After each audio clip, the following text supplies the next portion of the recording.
Okay. Thank you, everyone. Good afternoon, everybody, and welcome to the Commonwealth Games Cultural and Physical Activity Overview and Scrutiny Committee.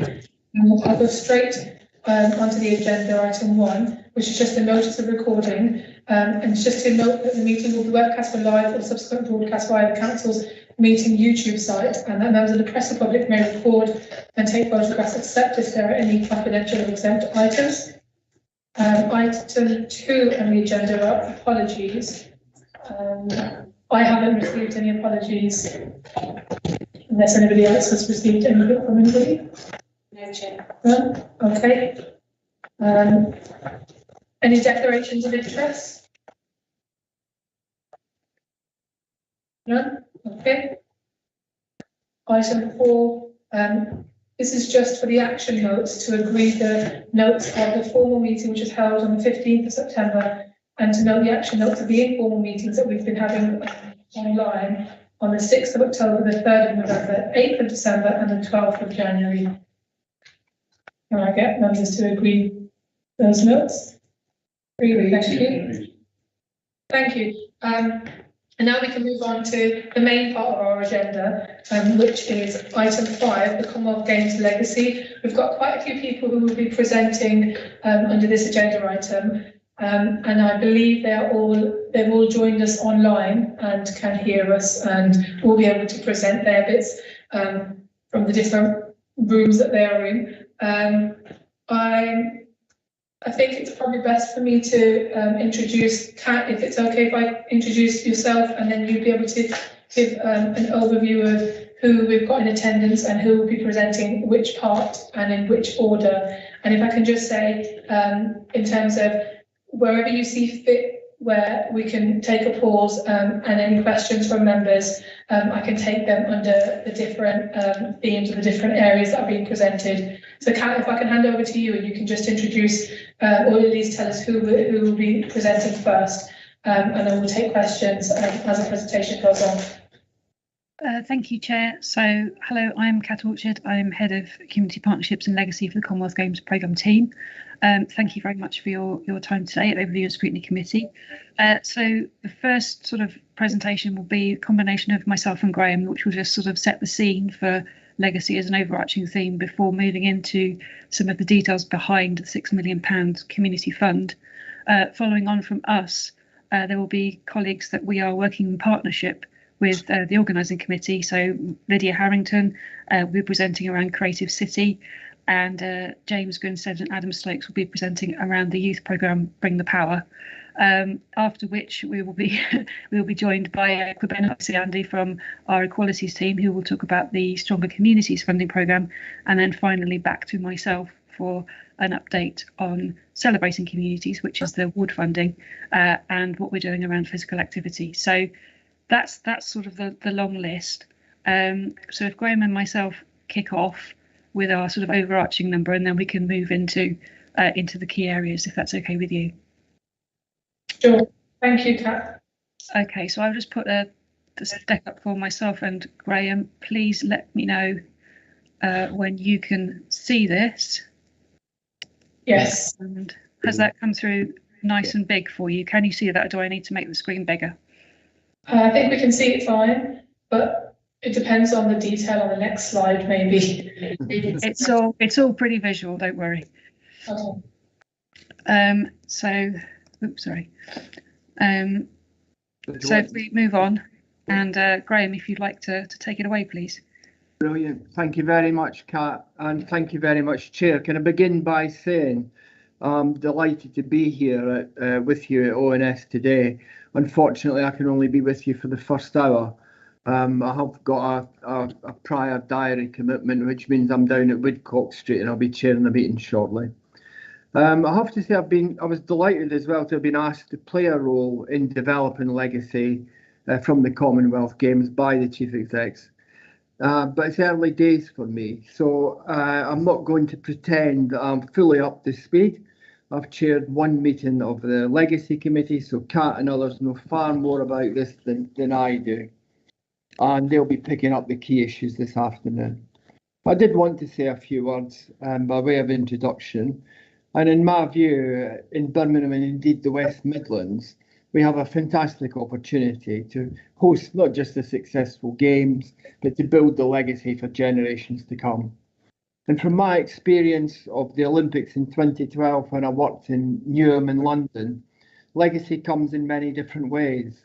The physical infrastructure, transport and so on, improvements in that, economic benefits in terms of jobs, short and long term, sporting benefits from the Alexander Stadium and other stadium, the community benefits, art and culture benefits, and so on and so forth. And what's crucial is that in developing this and achieving this, we do it with our partners, which again is why I'm so pleased that our partners are here today to talk about what they'll be doing as well. In my view, we always need to have at the forefront of our minds those questions. How can we use this opportunity to improve outcomes for citizens? How can we increase engagement? How can we use the games as an accelerant to sustainable improvements? And I think the programme that's been developed, which I'll say a few words about in a minute, is addressing that challenge. So let me just very quickly run through some of these slides. You'll recall that the legacy plan for the Games was launched in December last year when the Commonwealth Games Federation's Coordinating Commission visited Birmingham. And the plan sets out a bold vision, as you can see, for Birmingham post Games, as well as linking our work back to the work of Games partners across the region, connecting to the 5 Games pillars and driving forward their ambitions that this should be a Games for everyone. Next slide, please, Kat. And you can see on this next slide, this is the plan on a page. I mean, there's a lot on this, but there's so much going on. It is incredibly exciting, and it does set out the connectivity between our ambitions and partner ambitions really clearly, as well as setting out how we plan to deliver on our promises. And you can see there's key flagship initiatives for each area, indications of how we will measure progress, and so on. Now, not everything that we want to do will be completed by the end of 2022. So the next phase of work is to build on what's already in place. Monitor those programmes, work that are delivering now. For example, those that are being delivered through the 6 million community fund, which is the focus of today's committee. And make sure that the longer term ambitions outlined in the fuller document are linked in and joined up to the Council's longer term planning processes, which we'll do through the creation of a legacy programme delivery plan. And that's what Kat and the team are focusing on now. Next slide, please, Kat. And in terms of moving forwards, in addition to the programme delivery plan, the Council also feeds into legacy planning and evaluation at the Games partner level. The first cross-partner legacy plan was published last year and is available on the organising committee website. A pre-Games report, the second plan, will be published in June 2022, which will build on ambitions across the partnership, and we'll be feeding into this process as before.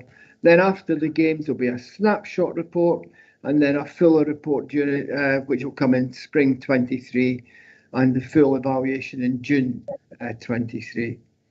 So next slide, please, Kat. And I think this is where I'll hand over to Kat now to pick up the community fund update. Kat, are you okay to pick that up now? Thank you.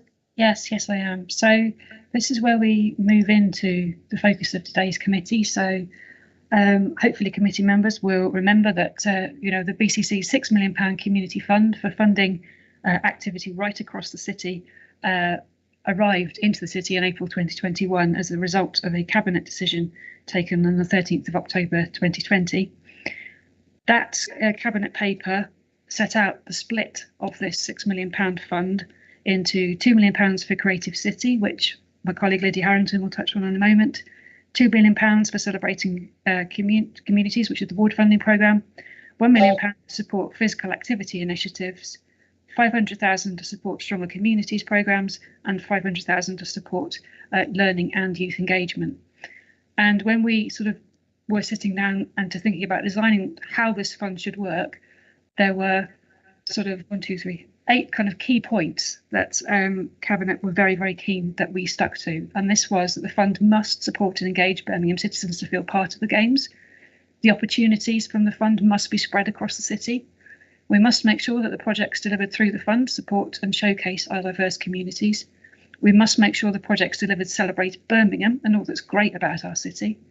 We must make sure that those projects deliver benefits and legacy for the city that align with our priorities as well as the priorities of partners.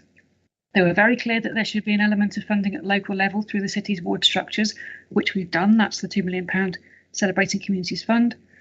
They were very clear that this money needed to be spent on local and community projects. So this wasn't about celebrating big capital builds or enormous large-scale initiatives. This was about the people and communities within Birmingham. And that we should create feelings of connectivity and positivity and enable mass participation. So really kind of bringing all the positives and celebratory nature of the Games to all citizens in Birmingham, regardless of whether they were able to afford a ticket to actually attend the Games. So those are the principles behind the £6 million Community Fund.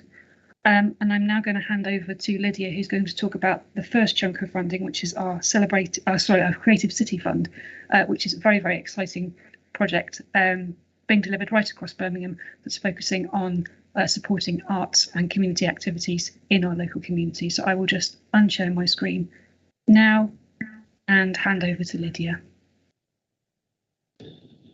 Thank you, Kat. Thank you, Chair. So I have a couple of slides to share with you, so bear with me 1 second.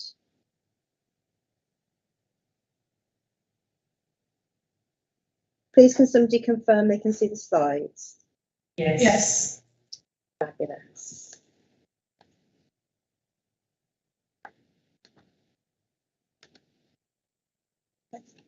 So my name's Lydia Harrington. I'm the Grants Manager for the Creative City Grants Programme. Thank you, Kat, for that introduction to the Grants Programme.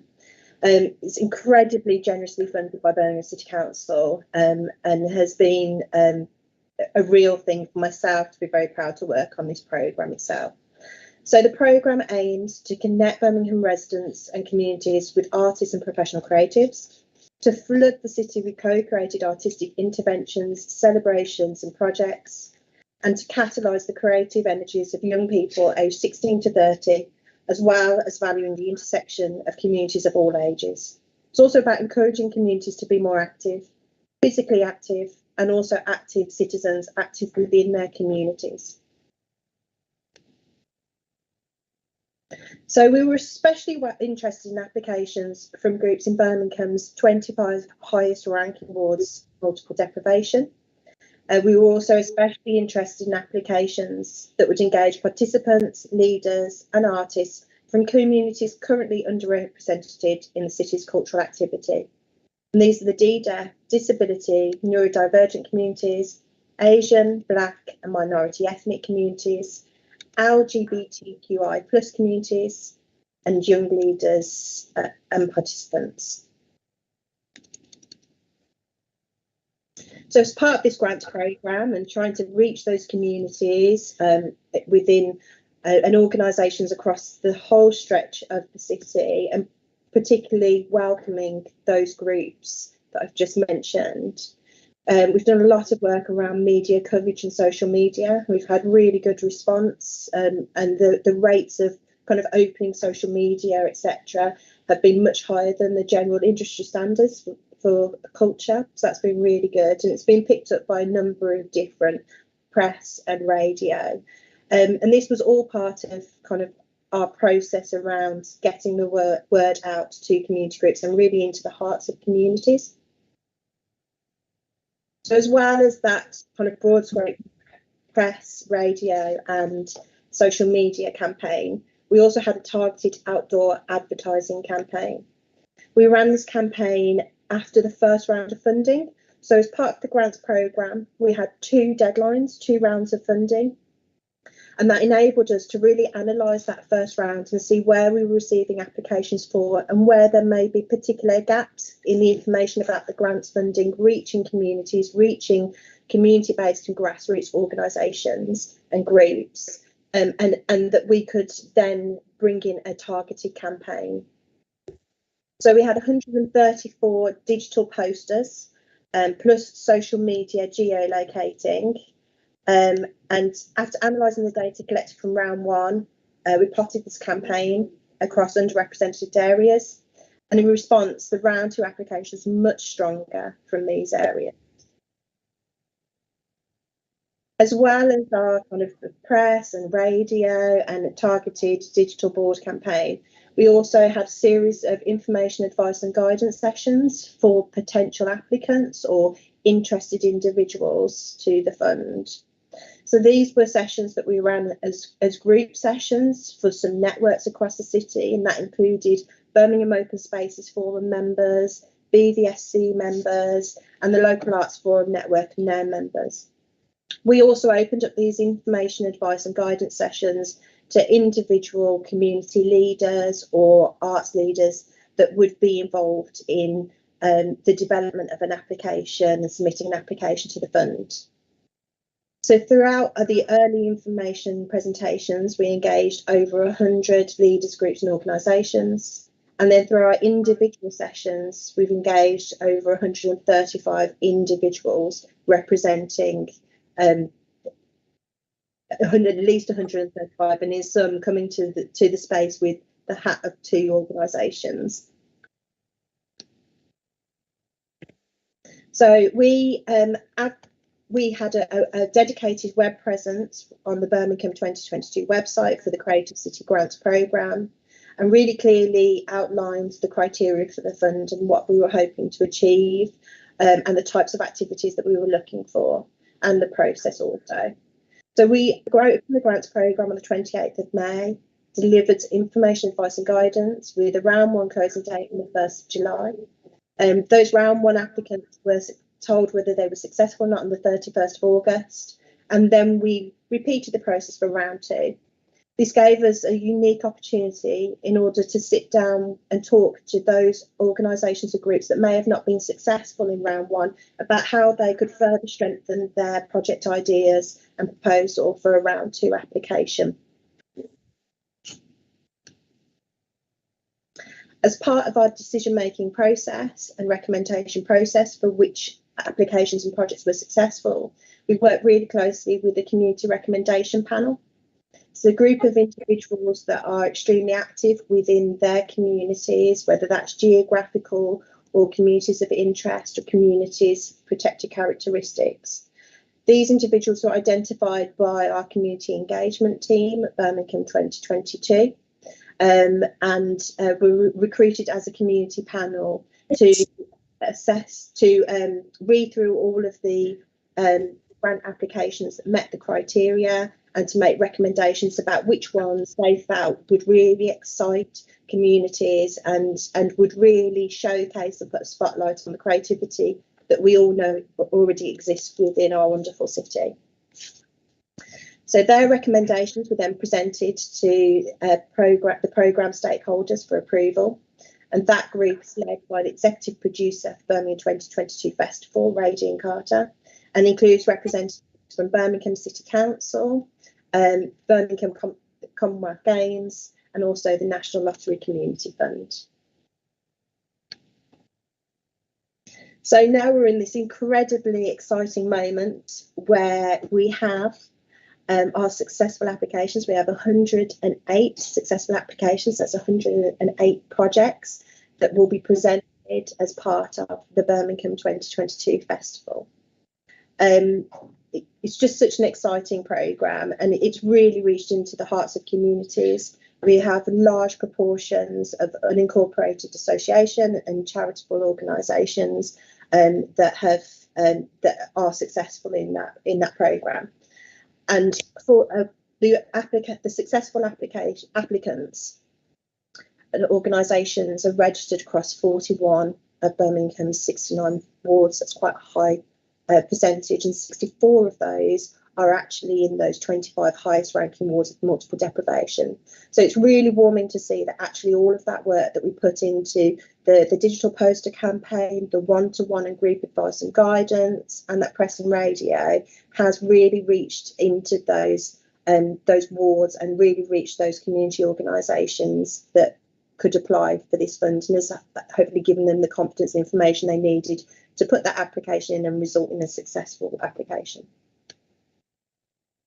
So the projects that have been successful are across a huge range of forms, including literature, spoken word and poetry, theatre and performance, dance, film and digital art, combined arts, music, visual arts and crafts. It's only going to add to the diversity of the festival, and kind of truly representing that broad range of art form, kind of expertise and excellence that we have within our communities.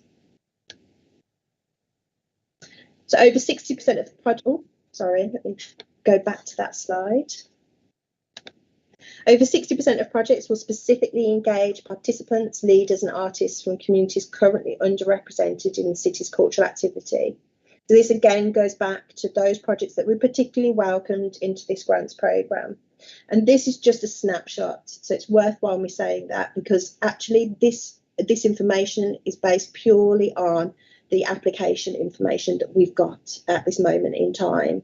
We're doing lots of work with the projects now to find out more about the locations that they're going to be engaging, the communities that they're going to be working in, and refine this detail further. So these numbers are only going to increase as we gather more of that information from those successful projects. Next steps. So we are welcoming projects into the festival. So although our round one applicants have known about their success before Christmas, round two are recently on board. So we're welcoming them into that festival family and providing ongoing support, information and guidance, and working through those next steps to get their grant agreements in place so that they can just start the exciting activity of bringing artists and communities together to create these wonderful pieces of new artwork. We've just also in the process of selecting a supplier to deliver a sector development programme covering 3 main areas of focus, and this includes developing and delivering a professional development programme for Creative City Grants successful grantees. It will be a self-selection programme for leaders in the successful projects to develop their skills, to develop their knowledge and to develop their confidence, so that post this fantastic moment in time, they continue to engage artists and communities with each other and continue to kind of shine a spotlight on the creativity that we have in the city.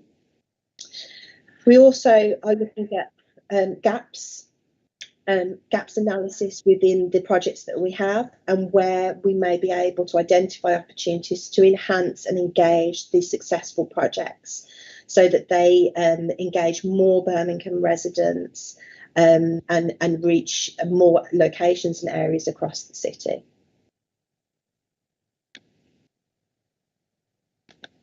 Thank you. That's the end of my presentation.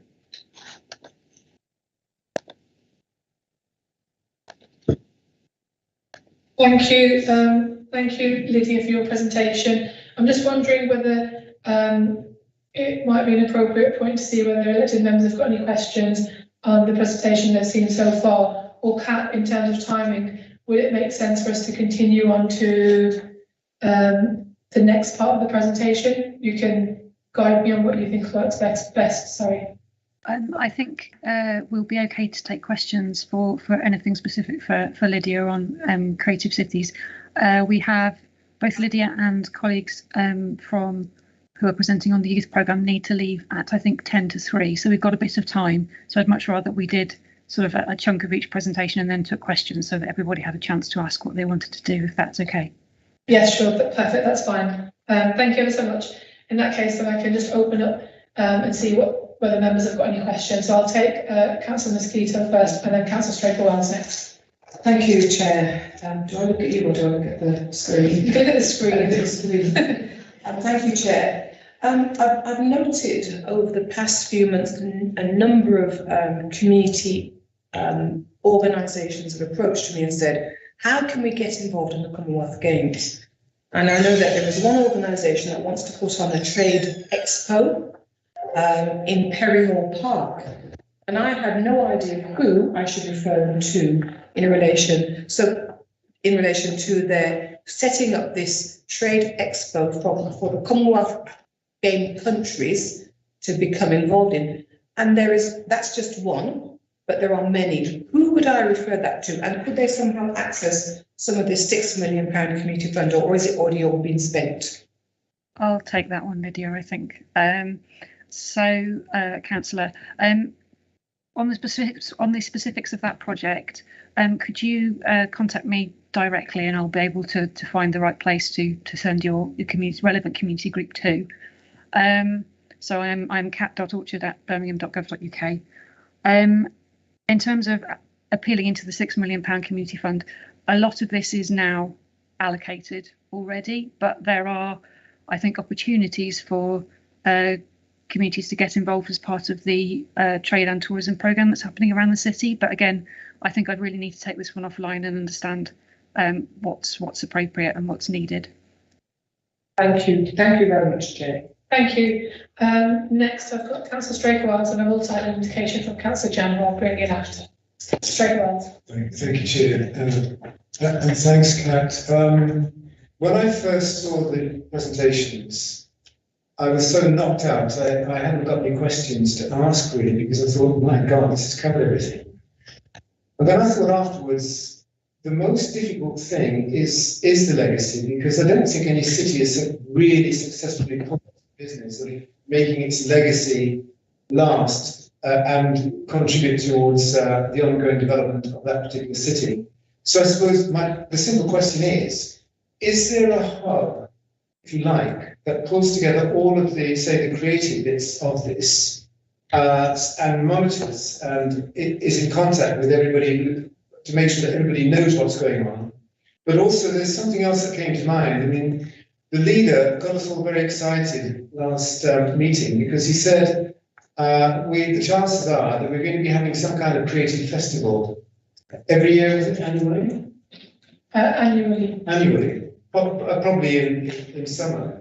And it occurred to me that this kind of legacy could leak into that in a very positive way. But that's not to detract from the enormous amount of work that's gone on.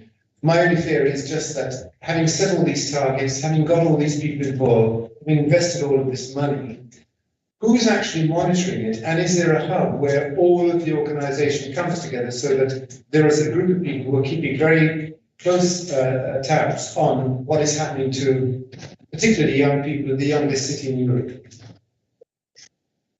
Okay, so I'll take that one and then perhaps bring Lydia in for the specifics around the creative city evaluation. So yes, there is. This is all being monitored and evaluated through BCC and through colleagues at the organising committee. There is an integrated legacy function that's hosted by the organising committee, but actually all partners report into it. So all of the products being delivered that are part of any legacy programme are all being monitored and evaluated through that process. Lydia can talk a little bit about kind of the specific evaluation that we will be doing as part of Creative City. In terms of your wider point, Councillor, around what happens to all of this after the money's been invested and the organising committee shut up shop and the lights have gone off. Absolutely, there's a plan to try and bring all of this work back in to become potentially part of a festival next year. The whole point about doing a programme like this is to better build capacity across the community arts sector to be able to respond to that kind of call to action. I know colleagues in our cultural team are looking at the possibility of an annual Birmingham festival at the moment, and certainly right across the organising committee as well, and the cultural team that exists there. They're working very closely with us and the rest of the region to determine how we can make sure that actually we do have a strong cultural legacy, not only for the city but for the wider West Midlands. So to reassure you, it is all coming together. Lydia, I don't know if there's anything that you would specifically want to add in relation to the Creative City Fund. Thank you, Kat. I mean, in relation to the Creative City Fund, obviously, as Kat's just mentioned, legacy is at the heart of everything that we're doing, and thinking about kind of afterwards how we can develop capacity, how we can develop ambition within our communities, how we can develop that expertise of artists and communities working together to really shine a spotlight on what we know already exists in our city, and share that with the world. We have specific evaluation suppliers on board who are working with our team to evaluate the whole festival, and we have an evaluator. One of those suppliers is a specialist in community-based evaluation and monitoring, so that we're ensuring that we're providing all of these incredible project leaders the appropriate tools that they need to kind of monitor their engagement and give them something as well that they can use in the future, so that they can share that story of the impact of what they do and build that into future funding applications for more activity.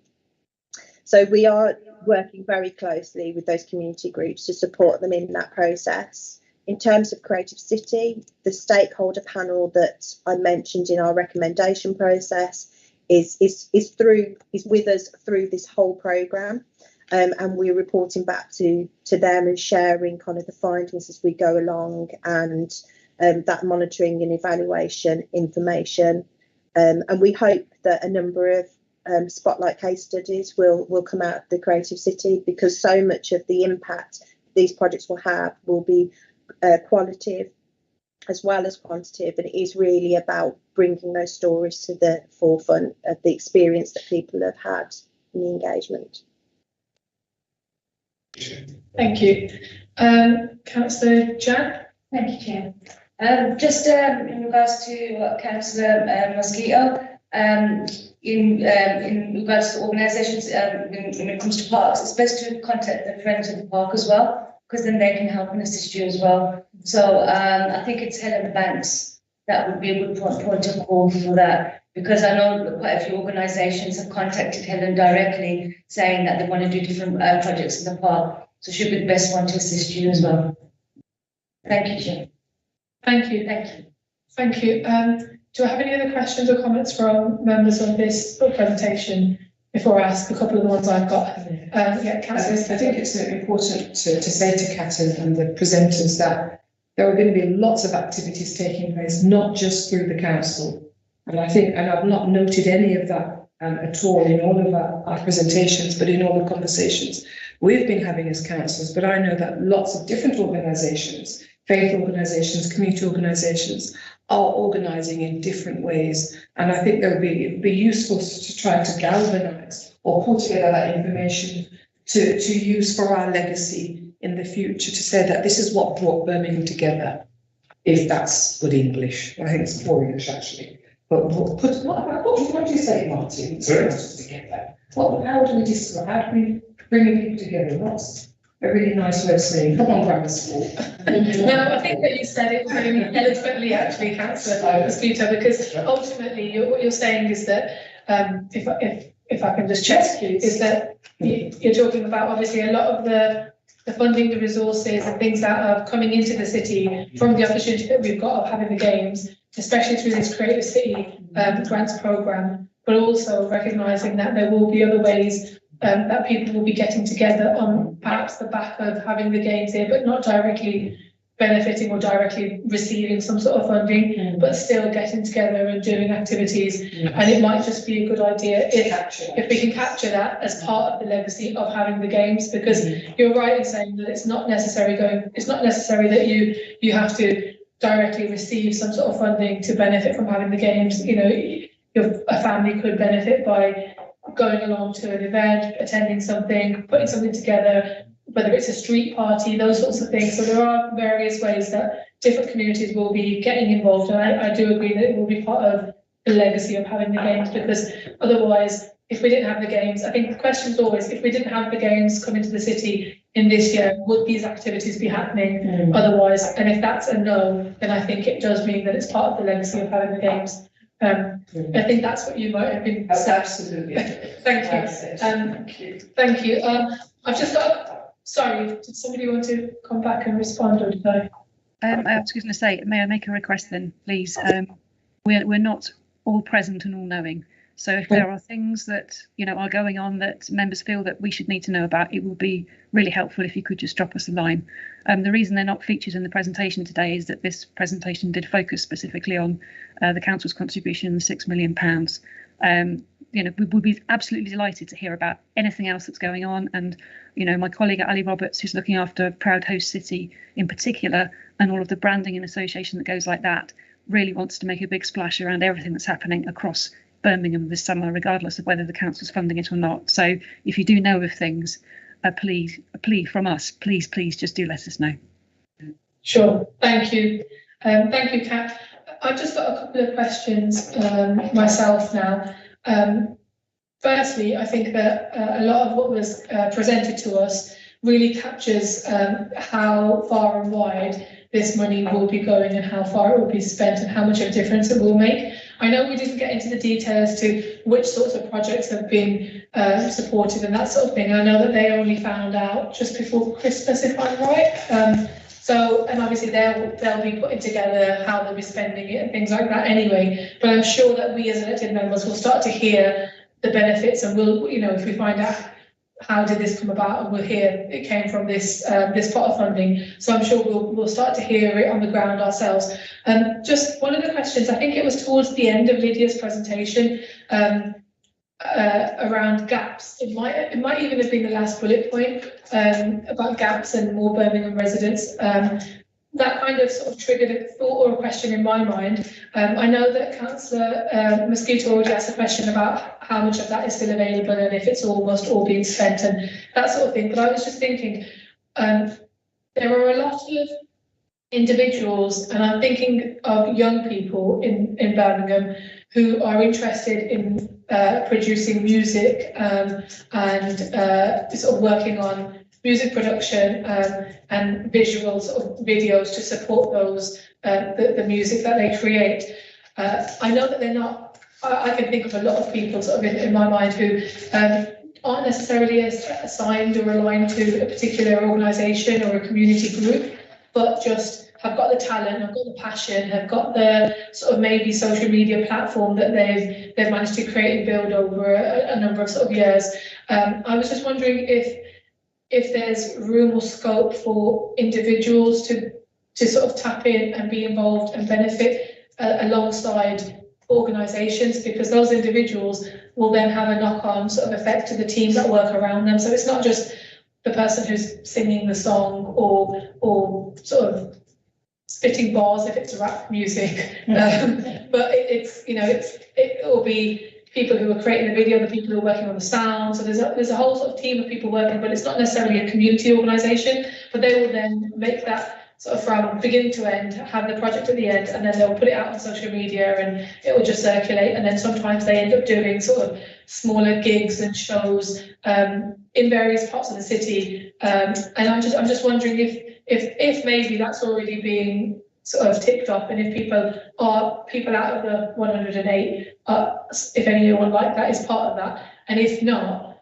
is there room to sort of tie that together and maybe, and the people I'm thinking about are those who will definitely not normally get involved in applying for grants or get involved in applying for things from the city council. So if you want to call them hard to reach, they could be, because it's something that they would probably see the posters and adverts at the bus stops and the shelters that you've put out, but think that's not for me, that, the creative and arts and stuff, that's maybe dance and drama and that kind of thing, not necessarily the sort of artistic side that they've got, that they might not recognise it as being art, but it is because it's a different type of art. I don't know if that's a question. I don't know if that made sense to you. That was a lot of me thinking out loud, and it's just because you said gap, and I thought maybe that might be a gap that we could maybe tap into. And I know that lots of young people also listen to sort of that kind of music and that kind of art form as well. So I'll pass over to you to maybe try to respond. Thank you. The detail of the project is obviously driven by the applicants. We were really keen to ensure that the whole programme reached such a huge variety of organisations and groups across the city, and I'm really glad to see that you've recognised that diversity and breadth and depth within the slides that I've presented. Applicants could be not-for-profit organisations, so it wasn't open as a grant funding scheme, it was only open to not-for-profit Birmingham-based organisations and groups. And the successful applicants represent faith organisations, organisations that specialise working with children and young people, organisations and groups that have a geographical focus, organisations and groups that are particularly focused around different protected characteristics or particular interests of Birmingham community residents. So there is that kind of really broad spread, and we are really, really looking forward to being able to share the detail of those projects, and that will start to that detail will start to come out on from the 28th of February when we launch the Birmingham 2022 festival. And I really hope that you'll see particularly that the things that you've just raised are part of the programme and a strong part of a number of the projects. We always said that we particularly welcomed young leadership. And obviously these applications and these activities, in essence, in the first step, are driven by community and arts leaders and about engaging a broad range of individuals. But the more opportunities that we provide for young people to step up into that leadership role, the more diverse and youthful our community-based organisations are going to be, and that's just going to increase engagement. So I think it's just about, unfortunately, waiting a couple more weeks to just see and read some of the detail, and yeah, I think that will definitely shine through in the wide range of variety of projects that we've got. Okay, thank you for that. Answers your kind of I think you're right in saying that. I think I'm hoping that we'll all be pleasantly surprised once the launch is done on the 28th of Feb. It's only just because we don't know what's going on that we just pitch these sort of ideas to you. And if it's already someone's working on it, and if it's kind of on everyone's radar, then that's all. We can only just try and sort of suggest things and see whether it's being sort of tapped into. But thank you for that, and hopefully, yeah, we will. We'll be pleased to see what comes up on the 28th of Feb at the launch. Can I just check? I think we've got hands raised. I've got Corbina and Graham, I think, because I can't really see the screen, but I'll take them in that order if that's okay. Thank you, Chair, and thank you, Lydia, for the presentation. And whilst I acknowledge that the detail is to come, you know, are there any headlines that can be shared with respect to the spread of funding, you know, especially with respect to their protected characteristics? As a service lead for equalities at Birmingham City Council, you know, particularly interested if the spread of funds was reaching a range of ethnic groups, LGBT communities, disability focused organisations, etc. Thank you. There is a slide within the presentation that I shared that specifically focuses on community engagement, that provides some statistical information taken from the applications that were successful. So, for example, the slide does detail that 6% of the successful projects are specifically focusing on engaging LGBTQI communities, and 9% of the projects are specifically focusing on deaf, disability or neurodivergent communities. Now, this really is a snapshot, because we do have projects that are working across a broad range of communities, and this snapshot just outlines projects that are specifically engaging very particular communities. There are projects that will also engage LGBTQI residents across the city. There are projects that will also engage deaf, disability and neurodivergent communities. It's just that the focus of their community was not specifically that community. So I think that slide will be really useful and interesting to you. And as we get more detail about these successful projects, kind of into the nuances of exactly who, kind of the details of who they're going to be engaging in that monitoring process, then we'll be able to feed that information through to you and your team. Thank you, Lydia. Yeah, great. Thank you. Thank you. Graham. Thank you very much, Chair. I'll be brief. It was just to go back to Councillor Straker-Wells' point, really, about what have been the long-term achievements of legacy in some areas. And I mean, I think the truth of the matter is it's incredibly variable. I remember seeing a film about this very issue in one of the previous Olympic sites. The athletes' village was deserted. There was tumbleweed blown across it and so on. It was really clearly not being used. Whereas in sharp contrast, in London, Newham, where I worked, it benefited enormously from the athletes' village. The housing, it was transformed as a result of those houses that had been built for athletes, but which created a huge pool of large houses, particularly, which met the needs of larger families. So it's incredibly variable. And I think in the slide, one of the slides that I put up, I mentioned the legacy programme delivery plan. And I think that's the long-term plan that we need to really focus on. And I think, as this moves forward, this committee needs to have that in its sights very firmly, because that's how we will drive out the long-term benefits from working with partners to make a lot of what we're doing now, which is a great celebration, into something that's sustainable with our partners over a longer period. So I would urge you to hold us to account on that particular element of it, because that will be how we ensure that the benefits aren't just very short term, but go on for decades. Thank you. Thank you. Thank you, Graham. I'm just going to pause to see if there's any other questions or comments from elected members on the presentations that we've seen so far. If not, then I'm happy to move on to the next part of our agenda. No? Okay, I think we can continue then. Okay, in which case, James and Adam, do you want to come to take your place on the main stage, please, and talk to us about the youth programme?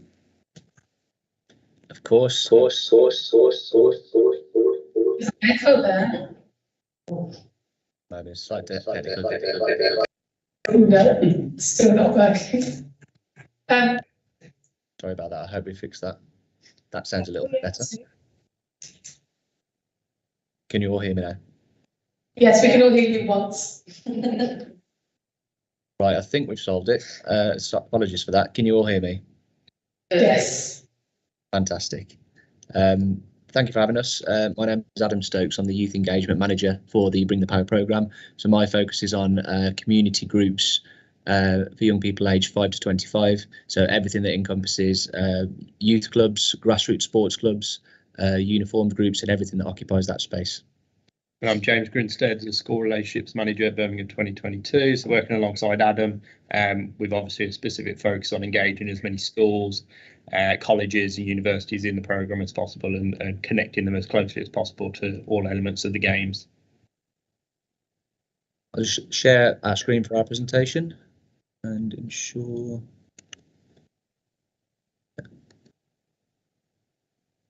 Here we go.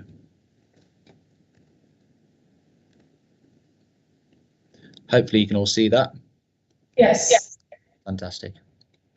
So we are the Bring the Power programme, bringing children and young people aged 5 and 25 closer to the Birmingham 2022 Games. Our programme has now gone live. We went live on the 19th of January. We launched digitally. So all the aspects of our programme are now available to see on the website. Just to take you a little bit through the idea behind the programme, the Bring the Power strategic direction. The main ethos is to empower, facilitate and celebrate young people as change makers in their communities and schools. What we want to do is reach 1 million children and young people across Birmingham and wider West Midlands. In order to do this, we're going to be utilising Birmingham 2022 Games assets as a source of inspiration to do so. We'll be placing sport and creativity and community celebration at the core. Collaborating with a number of partners and organisations, young people and youth professionals, just to ensure that there's access for young people who are furthest away from the games, and to ensure that it is a games for everyone. If you will allow us, we're just going to share a short 1-minute video that kind of encompasses our programme. This was a promotional tool that was used when we launched digitally a month ago. Bring the Power is Birmingham 2022's youth engagement programme for children and young people aged 5 to 25. We are here. We are now. Bring the Power. 2022 is our year. A year of opportunity, a year to be inspired, a year of reaching our potential, our year to celebrate. Lift your heart rate. There's not long to wait. The storm clouds are clearing. The crowds will be cheering. Young people volunteering, steering the future.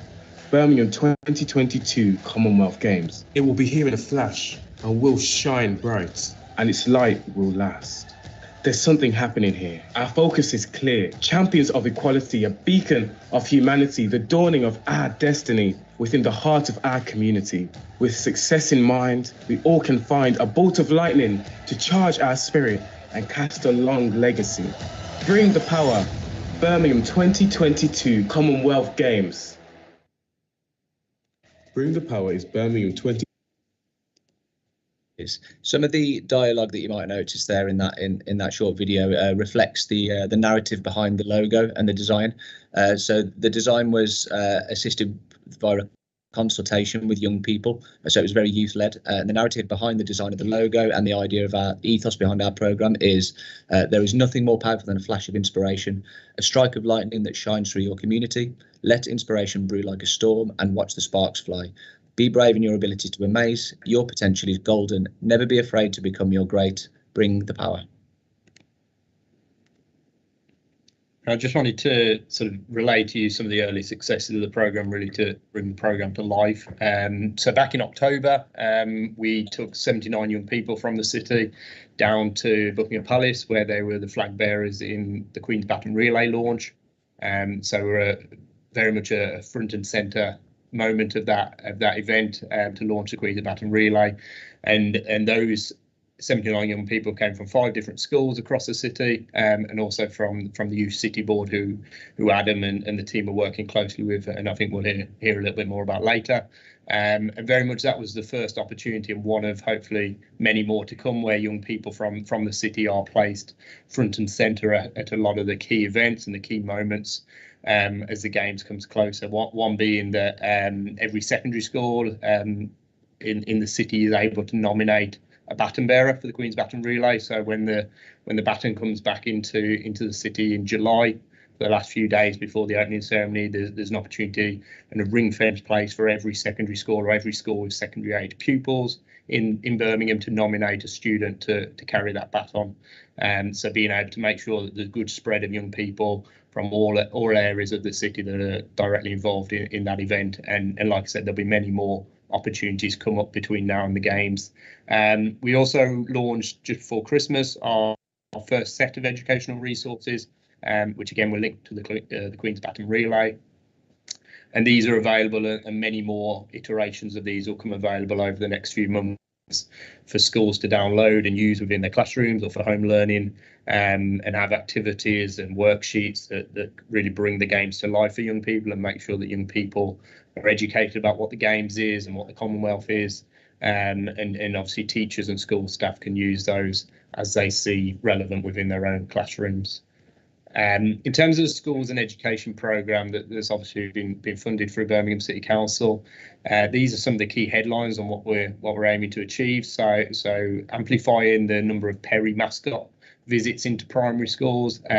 So applications for that were open in the autumn, and I think about 70% of primary schools in the city applied for a visit. So Perry and his team are very busy at the moment trying to get to as many of those different schools as possible, to make sure again that inspiration and education about the games reaches all different corners of the city, and alongside that there's going to be a number of recorded assemblies and virtual assemblies to really make sure that all schools are catered for and they all have the opportunity to be involved in that. Also similar with athlete visits that we as a programme are just working out now. There's an open call out for schools across the city, whether that's primaries or secondaries or indeed colleges, to request athlete visits to come and see their school and come and work with students or visit an event. And then our team will work through those applications and again ensuring there's good spreads across the city to make sure that as many of these athletes that we're working with and that will obviously be competing at the games in the summer are able to inspire and motivate young people through those visits. We'll be running a number again of school festival days that will really bring schools together around sport and creativity, and making sure that there's opportunities again for schools to compete and participate in the different sports that will be on show at the games, many of which I know a lot of the schools and a lot of the young people would never have got involved in before and definitely wouldn't have been able to sort of compete in those against other schools. We've got some education themed workshops, which I'll go into a bit more detail on very shortly, and similar with the Common Ground grant programme.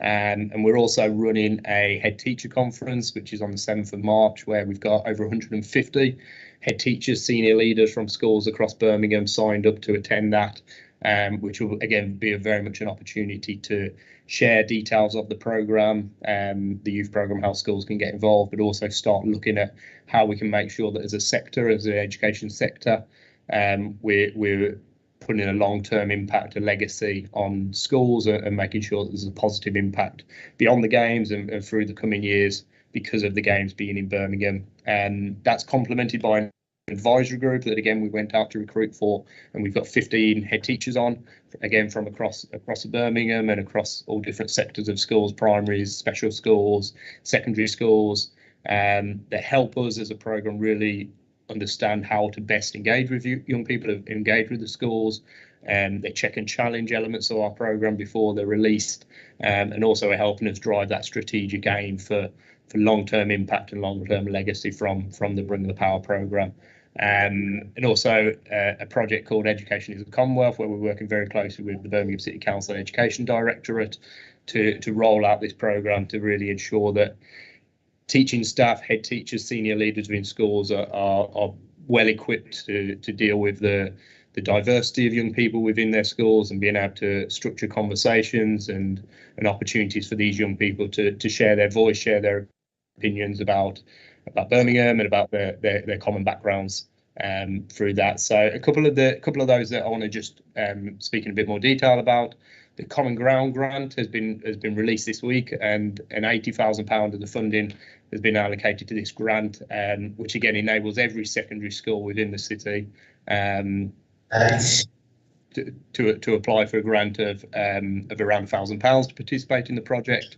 So that's been pushed out through different networks out to schools to inform them of this opportunity, and the project is very much there to support school staff to facilitate those conversations so that young people can be front and centre about exploring their common ground, exploring what commonalities and similarities exist within them, whether they're from different schools or different backgrounds, and with the outcome of pupils creating an artistic or creative response to this theme, which we hope then in July to be able to showcase a number of those creative responses from across the city at a showcase celebration event, which we'll be holding. Very much alongside that Common Ground grant, there's the requirement or the expectation that schools also grow their youth leadership, and I know a lot of schools are doing some great work within this and within creative leadership, youth leadership, and we're really making sure that we're shining more of a spotlight on the voice of young people and how they can best use that voice to enact positive change within their communities.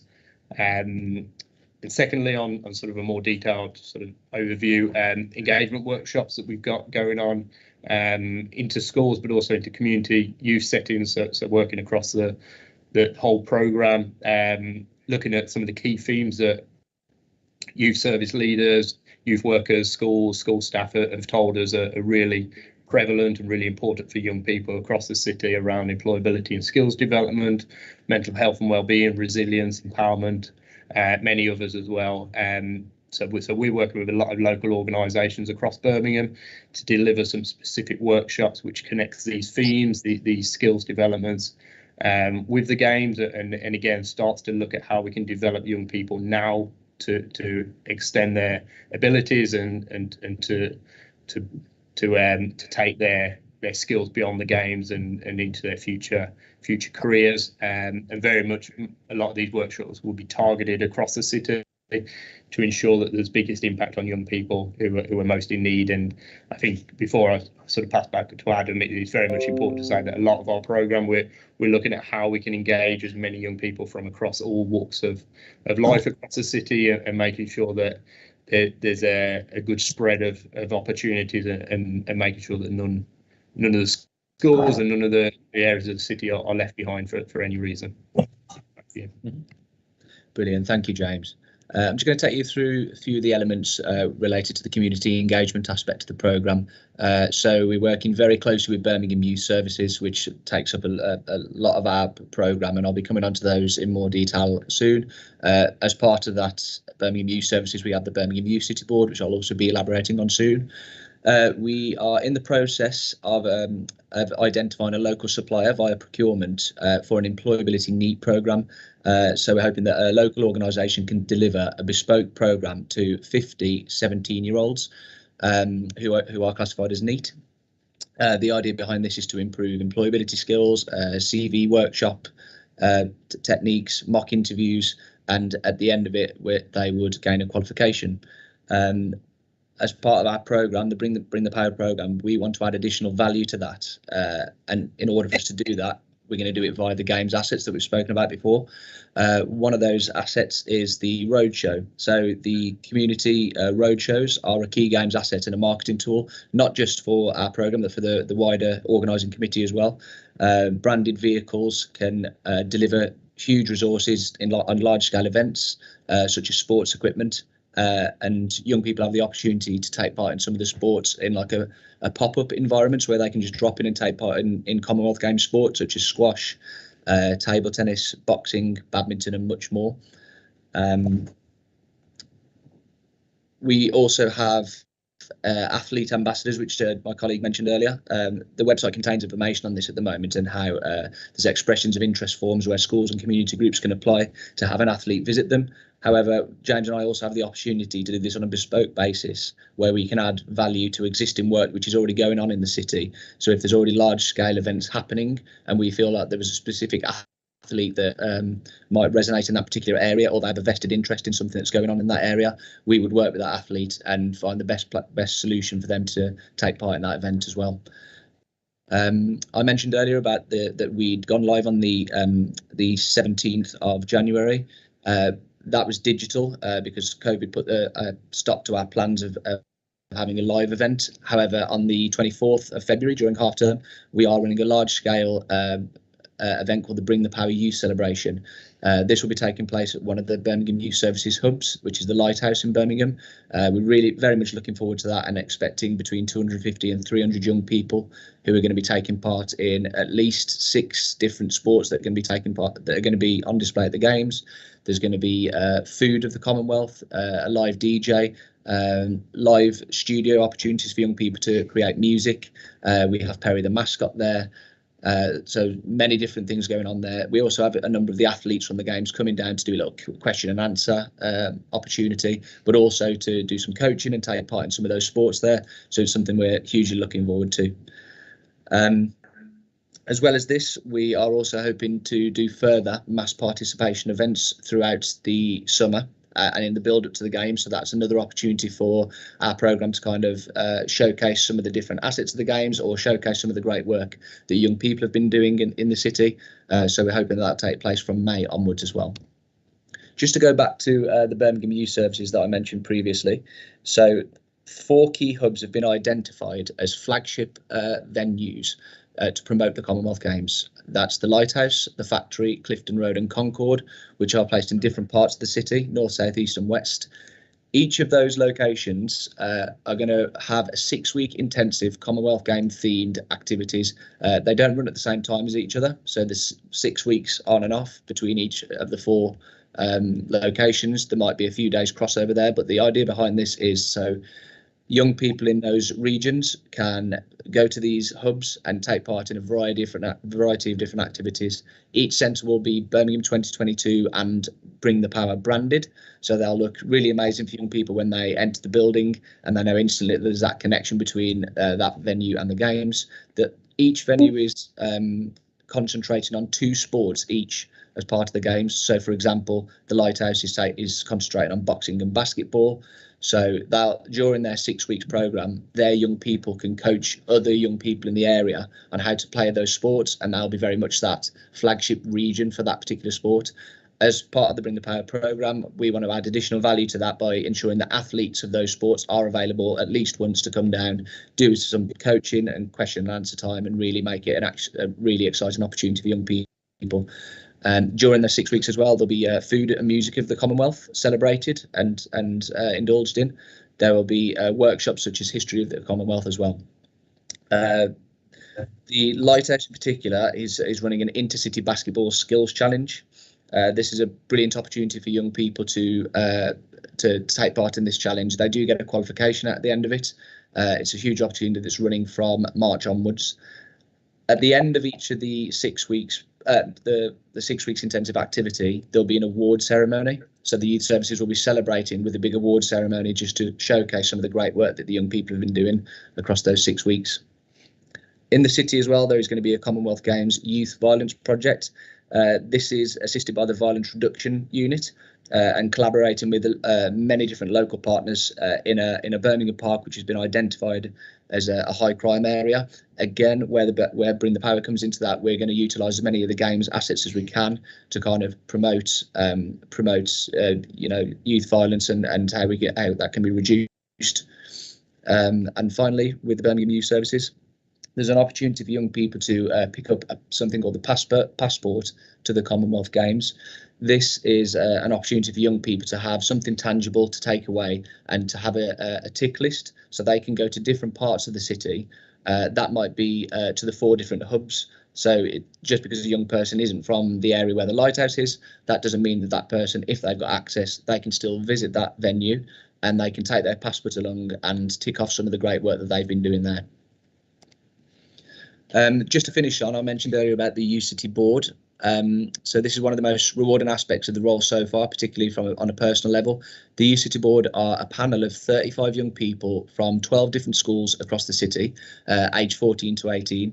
The young people work really closely with our programme and they help shape and advise on different aspects of it. So rather than myself, James and the team trying to second guess what 14 to 16-year-olds might want to see in the city through Birmingham 2022, it's much more helpful for us to get they're the eyes and the brains and the ears of the operation, and they've really come up with some absolutely fantastic ideas already. They were part of the Queen's Baton relay as flag bearers. They advised us on how best to deliver our upcoming programmes. They've advised heavily on the Queen's Baton relay and the route, what that might take in little towns in Birmingham when it comes back, what they'd like to see from their perspective. It's been really fantastic and rewarding to hear some of the brilliant ideas that they've put across to us. As part of their process as well, during half term, we'll be going to Liverpool and visiting their city council and a very like-minded youth voice from Liverpool's council to share good practice, and they'll be presenting a video about some of the work they've been doing for Birmingham 2022. The idea behind that is because when major events come to other parts of the city, other parts of the country, so with Liverpool, the World Gymnastics Championships taking place, this is an opportunity for young people of Birmingham to visit young people in Liverpool and scream and shout about some of the great work they've been doing through their council and through their local organising committees, and enabling those young people from the Liverpool Youth Voice to potentially do the same in their city. So it's something we're hugely looking forward to. They're running their own spoken word competition that's going to be accessible across schools, and through the help of the Bring the Power programme, but very much youth led by them, they're going to be running a large scale event which they've coined the Hearts and Minds event. This is going to be taking place in July, and that's very much a culmination and a huge celebration of all the brilliant work they've done across the year, and an opportunity for them to really be at the forefront of something special. We meet on a bi-weekly basis. The last meeting was last night, in fact, so that relationship is still going very strong, and it's a huge part of our programme. Thank you very much. Thank you, both Adam and James, for your detailed presentation. I'll just say that a lot of that sounds really exciting, but I know I've got indications from elected members, so I'm going to hand over to them first to ask any questions. And I've made a note of a lot of, well, I say a lot, but quite a few of the things that you've already mentioned. But in a nutshell, it does sound really exciting, and I think that there's definitely a lot of stuff that's being prepared for young people in Birmingham. And I think that you guys are clearly doing a good job by bringing it all together. But I'll start off by inviting Councillor Mosquito first, as you were the first person to indicate. Thank you so much, Chair. That was an excellent presentation. I'm going to start off with, because I was talking about this group of young people, with Samantha Morton, who is a very famous British film actress. And she spoke very powerfully a few days ago on GMTV about being a foster child, and how at the age of 13 she left school with no qualifications, went down to London and managed to find someone who looked after her. But when she was no longer cute, they didn't want her as a foster child, so she went into care. I always talk about the children who are in care. And whilst I heard you mention special schools, I didn't hear you talk about alternative schools, the pupil referral units, where some of our most vulnerable children are placed. And I would want to see you specifically mention those children, because they're the ones who could become like Samantha Morton, starring in that famous film actor, the one who's in Mission Impossible chap, whatever his name is, right? Tom Cruise. So we could have those individuals, and I would like to see how we utilize their resources, their potential, how we can inspire them. And this is a perfect opportunity. So I'd like us to start calling them, saying that we have children who are in our care, that we want to inspire as well. But too often I come to the presentations and I keep having to say, what about our children in care, our looked after kids? Why are we not mentioning them? They are our most vulnerable kids. Even the kids in the pupil referral units, they're there for a reason. It could be all sorts of reasons, but no fault sometimes of their own. Thank you so very much. Oh, sorry, Chair. And the that common ground grant, will that be available to those schools as well? Thank you, Chair. Thank you. Yeah, so definitely we are working very closely with all schools, and that includes obviously the alternative provision and the pupil referral units. And yeah, definitely when I mention secondary schools, it's any school that's got secondary age pupils. So that's similar for the Queen Baton Relay opportunity, but also definitely for the Common Ground grant. And definitely specifically around children in care, we're working closely with Birmingham Virtual School and the members of staff that are working on that to look at how we can offer specific opportunities for those pupils, whether that be within the school holiday time when there's more opportunity to engage with those. And Adam's working closely with Birmingham Children's Trust on a project. Do you want to speak a bit more about that? Yeah. With regards to community provision, I'm working very closely with Birmingham Children's Trust and some of the great work that they've been doing, and they're really keen to link up with some of our programs.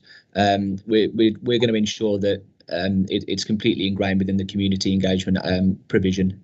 Like I say, working very closely with the Children's Trust and their children and their care leavers as well. We are working on a project soon that in terms of their employability skills, but specifically targeted at children and young people in care. So we are ensuring that the majority of what we do does have that in our minds as well. Thank you, Chair. Thank you.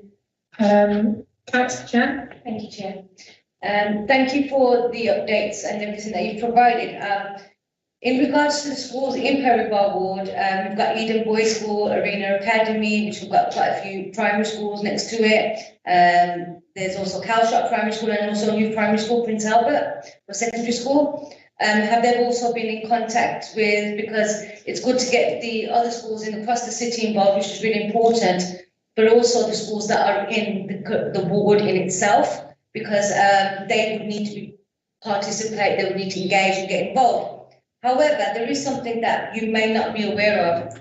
Next to the stadium is an estate, the majority is the council estate, right next to the stadium, where there's been stabbings, murders, antisocial behaviour. Police have also said it's quite a high-risk area. I've been working hard. We've also offered a youth club just so we can work with the children to reduce the ASB. However, I was wondering if St John's Church has been if you've been in contact with them, because Father Barry is working quite hard with his young people, and so am I normally volunteer every Thursdays in the evenings.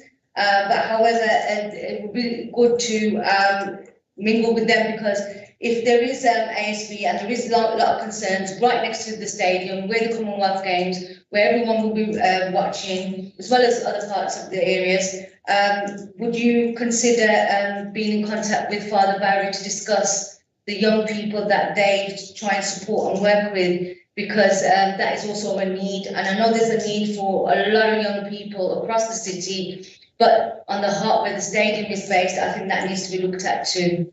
And I was wondering if you could potentially send me your email addresses so I can introduce some introductions, please, if that's possible. Yeah, I think definitely, yeah, we can share email addresses through whatever mechanism is best beyond this meeting, and definitely from a school's perspective, a few of the schools you mentioned we are very closely working with, and I think, yeah, one of our sort of elements of the programme is ensuring obviously that there's a good spread across the city, but also making sure that those young people who are potentially most affected by the games and most close to definitely venues and key elements are offered as many opportunities as possible. So definitely, you mentioned Eden Boys Arena Academy have already very much got involved in our programme, and yeah, I've no doubt, without looking, I can't tell for definite, but many of the primary schools I'm sure are also very closely involved as well. Thank you. Thank you, Chair. Thank you. Councillor Storer? Yeah, thank you, Chair. Firstly, fantastic presentation, really good. And I'd like to congratulate everybody involved in doing this. You seem to be doing a fantastic job. First, just a little comment. I see you've introduced athlete ambassador visits. That was actually suggested in the previous meeting here. So I have no idea whether you did that because of that, but we're going to take credit anyway. Just a little question. The youth club, the youth city board panel, 35 young people from 12 schools. How did you pick these young people, and from what schools, or why them 12 schools? So the Youth City Board is an existing programme that's run through Birmingham City Council, and they're headed up by a youth worker. And the young people selected for that process, I'm not 100% certain on what the process is, but what I do know is they're young people that are selected because they're young people that wouldn't normally be selected to take part in opportunities like that. So it might have been not necessarily because through a reward system, or because they do well in their schools, or because they're very proactive in their communities already. They've been hand selected or recommended by schools and maybe the community groups they go to join this youth summit and this panel.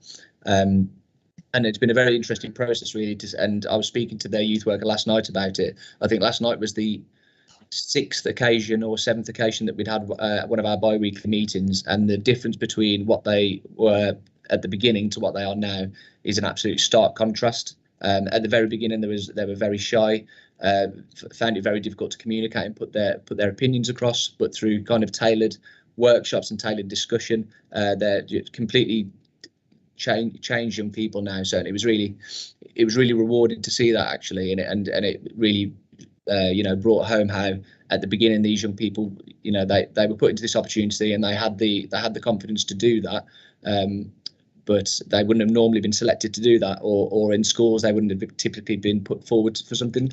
So yeah, it's been really rewarding to see. In terms of how they were handpicked and selected, that was their youth worker, but I know that was one of the prerequisites behind it, that they couldn't have been currently really active and already doing something similar. Thank you. Thank you. Councillor Straker-Wells? Thanks very much for a dynamic presentation, which I really enjoyed. And I think it's fair to say that everybody in this committee is concerned about young people, and of course, not just because we're the youngest city, but pandemic has thrown up all sorts of issues and the uncertainty of what happens in the future. And of course, we're all in some shape or form been affected. Our mental health has been affected by constraints that have been placed on us, but I suspect young people have been affected more than anybody else. So for me, it's really positive to find that when you're working with the youth services in the youth centre, thank God we've still got one. I know they've had an enormous kick in, but I think it will be really good to see them on the way back, and this will give them a bit of a fillip as well as giving a bit of a fillip to the people who attend. And I also gather there's going to be some detached youth work attached to this, but the fact that this potentially could impact upon something that you mentioned in the presentation, the mental health of young people, are a really important thing. So it's lifted my spirits, and certainly I hope that it carries through in due course.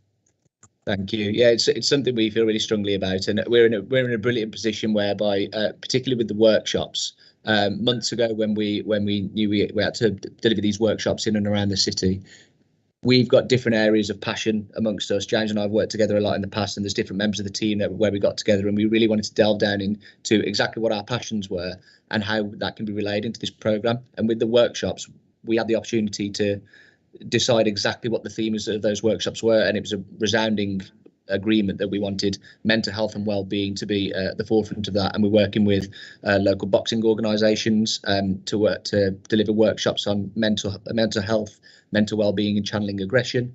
And we're also working with organisations who focus heavily on the theoretical side of mental health and well-being, but also with some interaction and something physical that they can do during those sessions. So yeah, especially on the back end of the pandemic, it's a hugely important thing for our programme as well. And we're in a brilliant position that we're able to, you know, create workshops like that and with key themes at mind.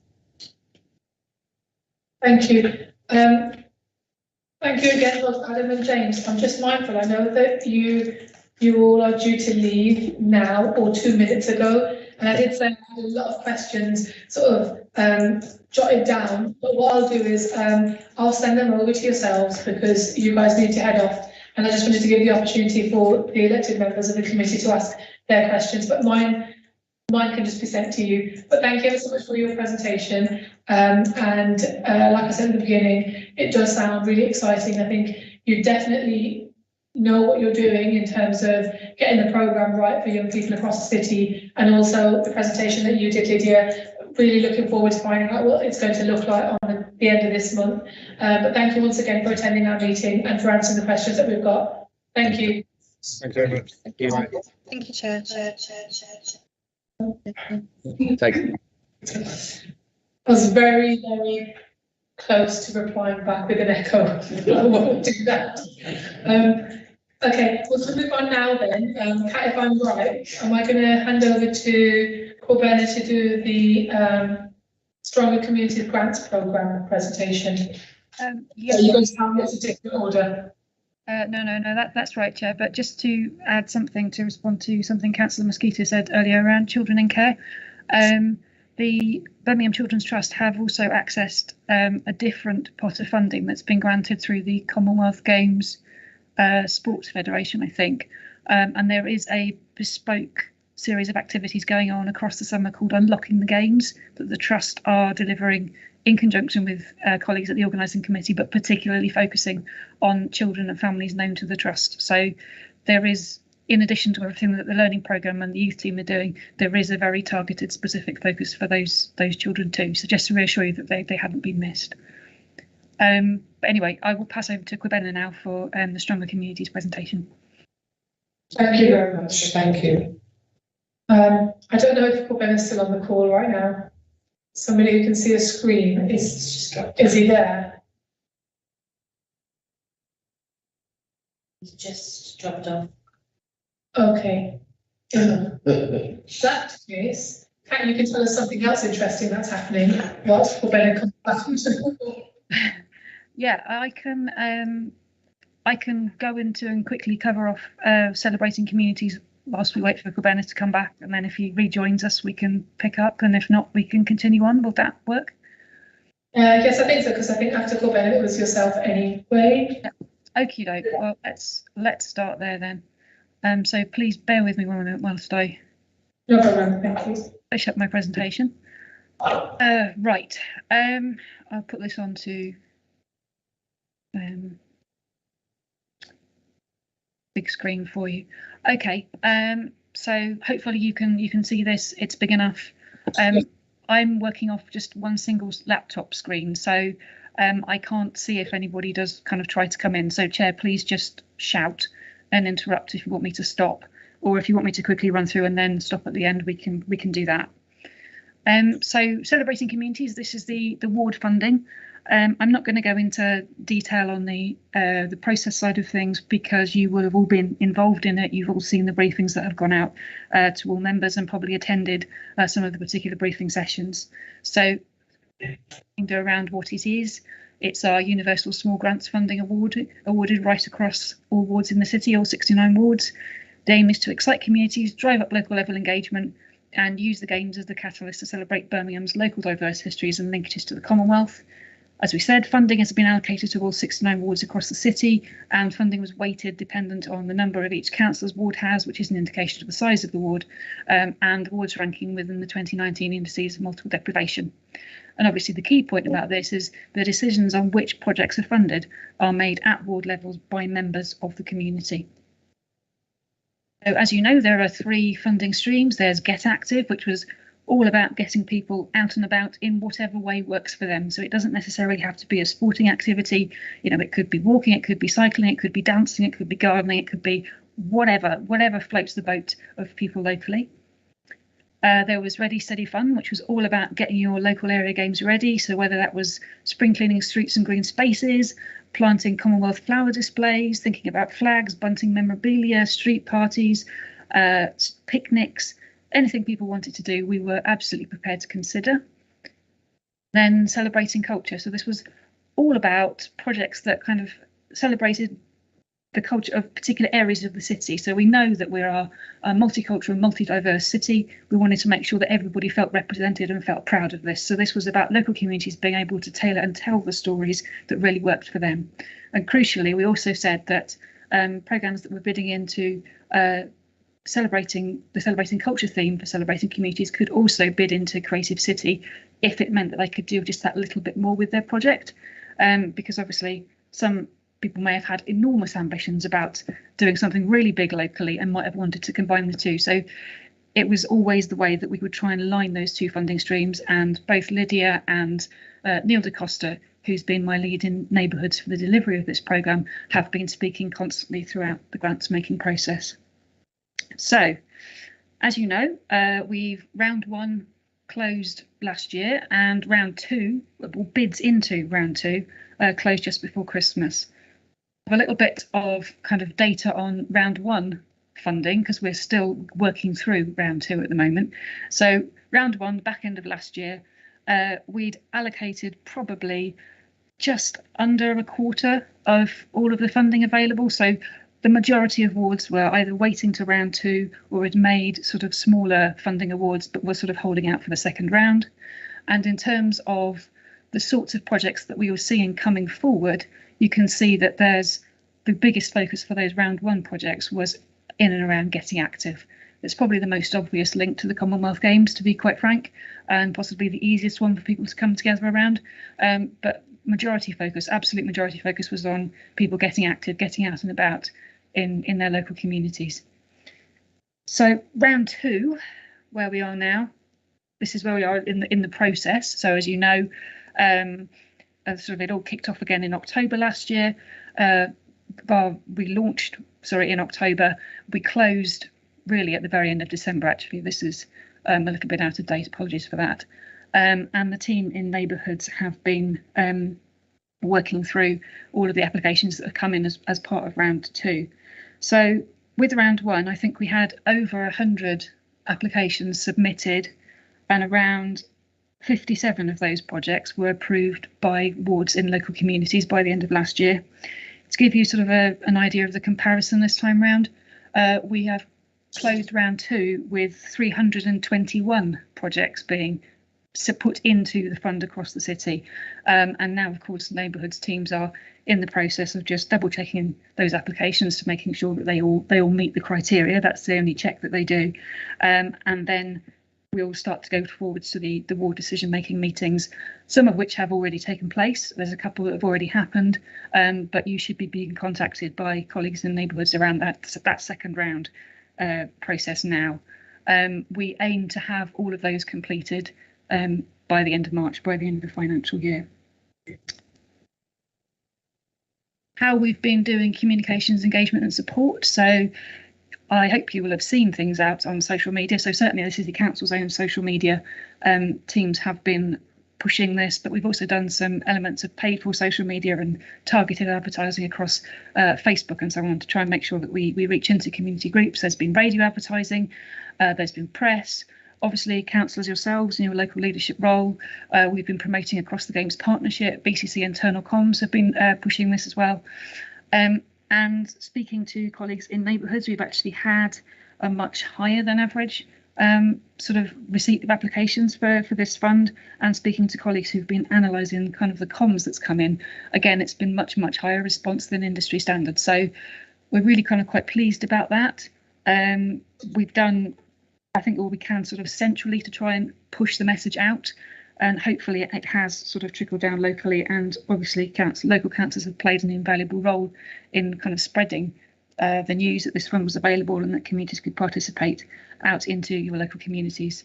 The other thing we've done as part of this funding is to secure some additional support for people who are bidding in. So a combination of locality and Birmingham Community Matters have been working across the city for both funding round 1 and round 2, and they've delivered, I think, they've had 280 organisations have attended sessions, 50 organisations have accessed specific one-to-one support, and there have been sessions around general grant session support, sessions around how to kind of pitch your project, particular sessions for groups who are really struggling to fill in forms. So we've really tried to support people and make this process as inclusive as possible, recognising that some of the community groups and community organisations that be coming forward aren't going to be used to filling in funding applications. So the idea was to make it sort of as open and inclusive as we possibly can. The other thing that we're doing that's kind of a bit of a first in this project is that we are trialling at scale an impact assessment app for some of the larger projects that are running sort of right across the games period. So rather than just the one-off kind of street events or community picnics, these are projects that will be delivering rather, a series of activities over a long period of time. The impact assessment app has been trialled before BCC through the neighbourhood networks, but I think the key part of it for me is we will be asking everyone that's accessed the funding to send us a little bit of evaluation in terms of what they've done, how many people attended, maybe take some photos so that we have a record of everything that went on right across the city and can kind of demonstrate the depth and the reach and the breadth of everything that took place. But these impact assessment apps will really help those organisations who are running projects over a longer term to keep kind of a continuous loop of qualitative feedback to us, which is going to really help us kind of tell the story of how wards across the city got engaged and involved in the ward funding programme. I'm not going to say kind of any more about it because we are halfway through the process at the moment. We are, now that round 2 is closed, in addition to getting all of the second funding round meetings set up, we'll also be doing some work behind the scenes around proper kind of monitoring and evaluation and the kinds of projects that have come in, and be doing that in a much more detailed way than we have been done to date. So that will all be sort of going on behind the scenes over coming months. But that's broadly a snapshot of where the project is up to at the moment and the kind of data that we've got available. Before I move on to things related to physical activity, does anyone have any questions around ward funding? Thank you, Kat. Yes, Councillor Azim. Thank you very much. Your presentation is very nice. Just about the communication, engagement and support. I just want to ask why the religious centers or activists not involved in here. So there is nothing mentioned about that. Because you mentioned social media, radio, advertise, press, councillor, cross camp, partnership, BCC internal.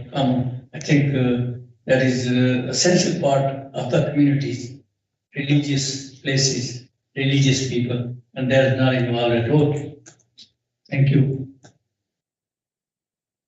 Sorry, it wasn't an exhaustive list of all of our communications channels, more of a an example list. So we would have also sent it out to all of our networks, our equalities teams, faith networks. So I would have hoped that it would have reached relevant religious centres to spread the word. Thanks. Thank you. Thank you, Kat. I think I have a question. I have a thought. I'm just wondering, I think from experiences that I've heard from different elected members from different parts of the city during the rounds of the first round of this funding, I know that it varied quite a lot in terms of how it was being, I know because the process was being independently led by external organisations who obviously would run the meetings, would sort of liaise with the applicants and obviously sort of organise the whole thing. As elected members, we didn't really have any sort of say apart from just attending the meetings and having a vote on the ones that are for our own wards. I can understand why that was the case, but I think maybe it's a bit of feedback. I just felt that different elected members had different experiences because the different organisations dealt with the whole process in a sort of variety of different ways across the city. Some of them were really positive in terms of how even some of the meetings were chaired, how even some of the questions were answered by residents. And then there were some instances where it wasn't probably as good as it should have been. And because it was quite public facing, it's not an internal sort of meeting where it's just officers and elected members. These are residents, these are members of the public.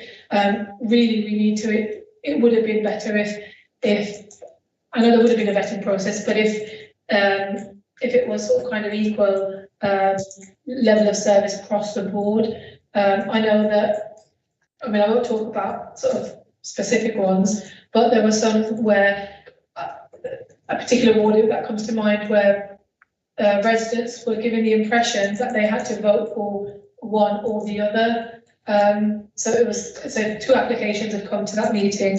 They were given the impression that if they were to vote for one, they were sort of competing against each other, and you weren't able to vote for the other one. Whereas really, if the amount of funding was available, both of those could have been successful. So I think the process hasn't always been sort of the best in all the different wards, and maybe as a way of, I don't know whether there's enough time to even look at this before round 2 meetings begin, but maybe some sort of feedback to whether it's to elected members might just be a good way of, when you're doing the evaluation process, of not the actual applications and how it's sort of delivered in the community and how well that's happened, but even the process, because I think it would probably be good kind of feedback to have on record, just so you know how it's happened. I know, for example, in my own ward, I can say that one because I know about my own. I ended up having to, because I wasn't chairing, as elected members, we're not chairing meetings, but I ended up having to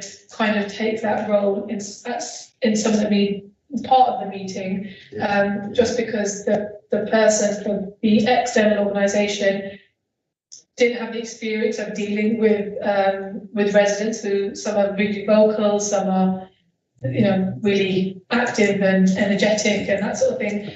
I can just kind of use positive words to describe how that meeting may have gone, but it just meant that they maybe weren't always sort of as well equipped as they could have been.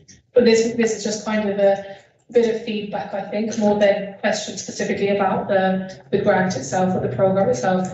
In terms of feedback, I know that the actual applicants who have applied, it's fantastic that people have been given this opportunity to apply for funding, to apply for different projects, and I think that it's a really good opportunity that residents of Birmingham have received. So that's in terms of the actual applications and the funding and all the rest of it, there is positive feedback for that, but just the process was something I thought maybe I can just mention to you. You can respond to that, and I've also got Councillor Lyons who's indicated.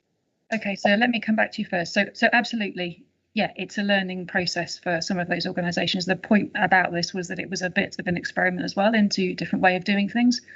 So we're not unaware of that there's been kind of sort of an inconsistent approach across the city. Colleagues in neighbourhoods carried out an interim kind of evaluation of how the process had gone at the end of round one.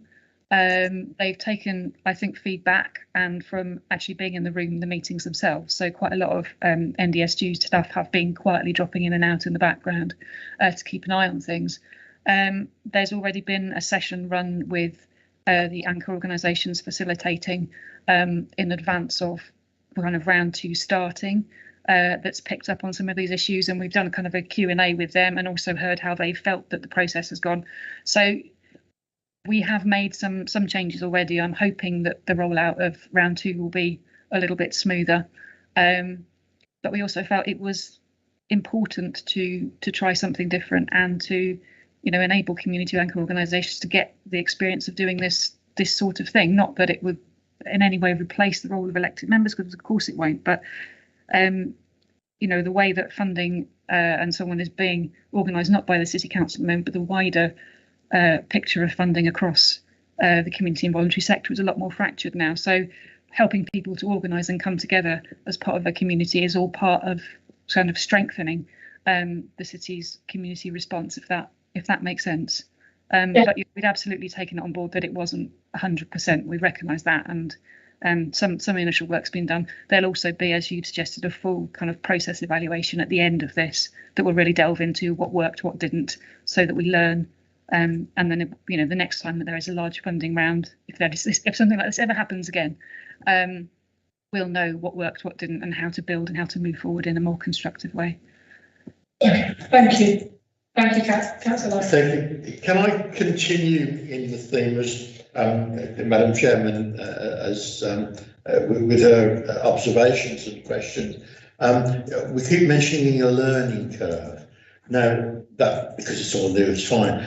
Fortunately, in my ward, although we were quite amazed at the outside body that was actually doing it, we expected officers to actually come and present it and so on, but it was an outside body. And we did rather well, and they did well too.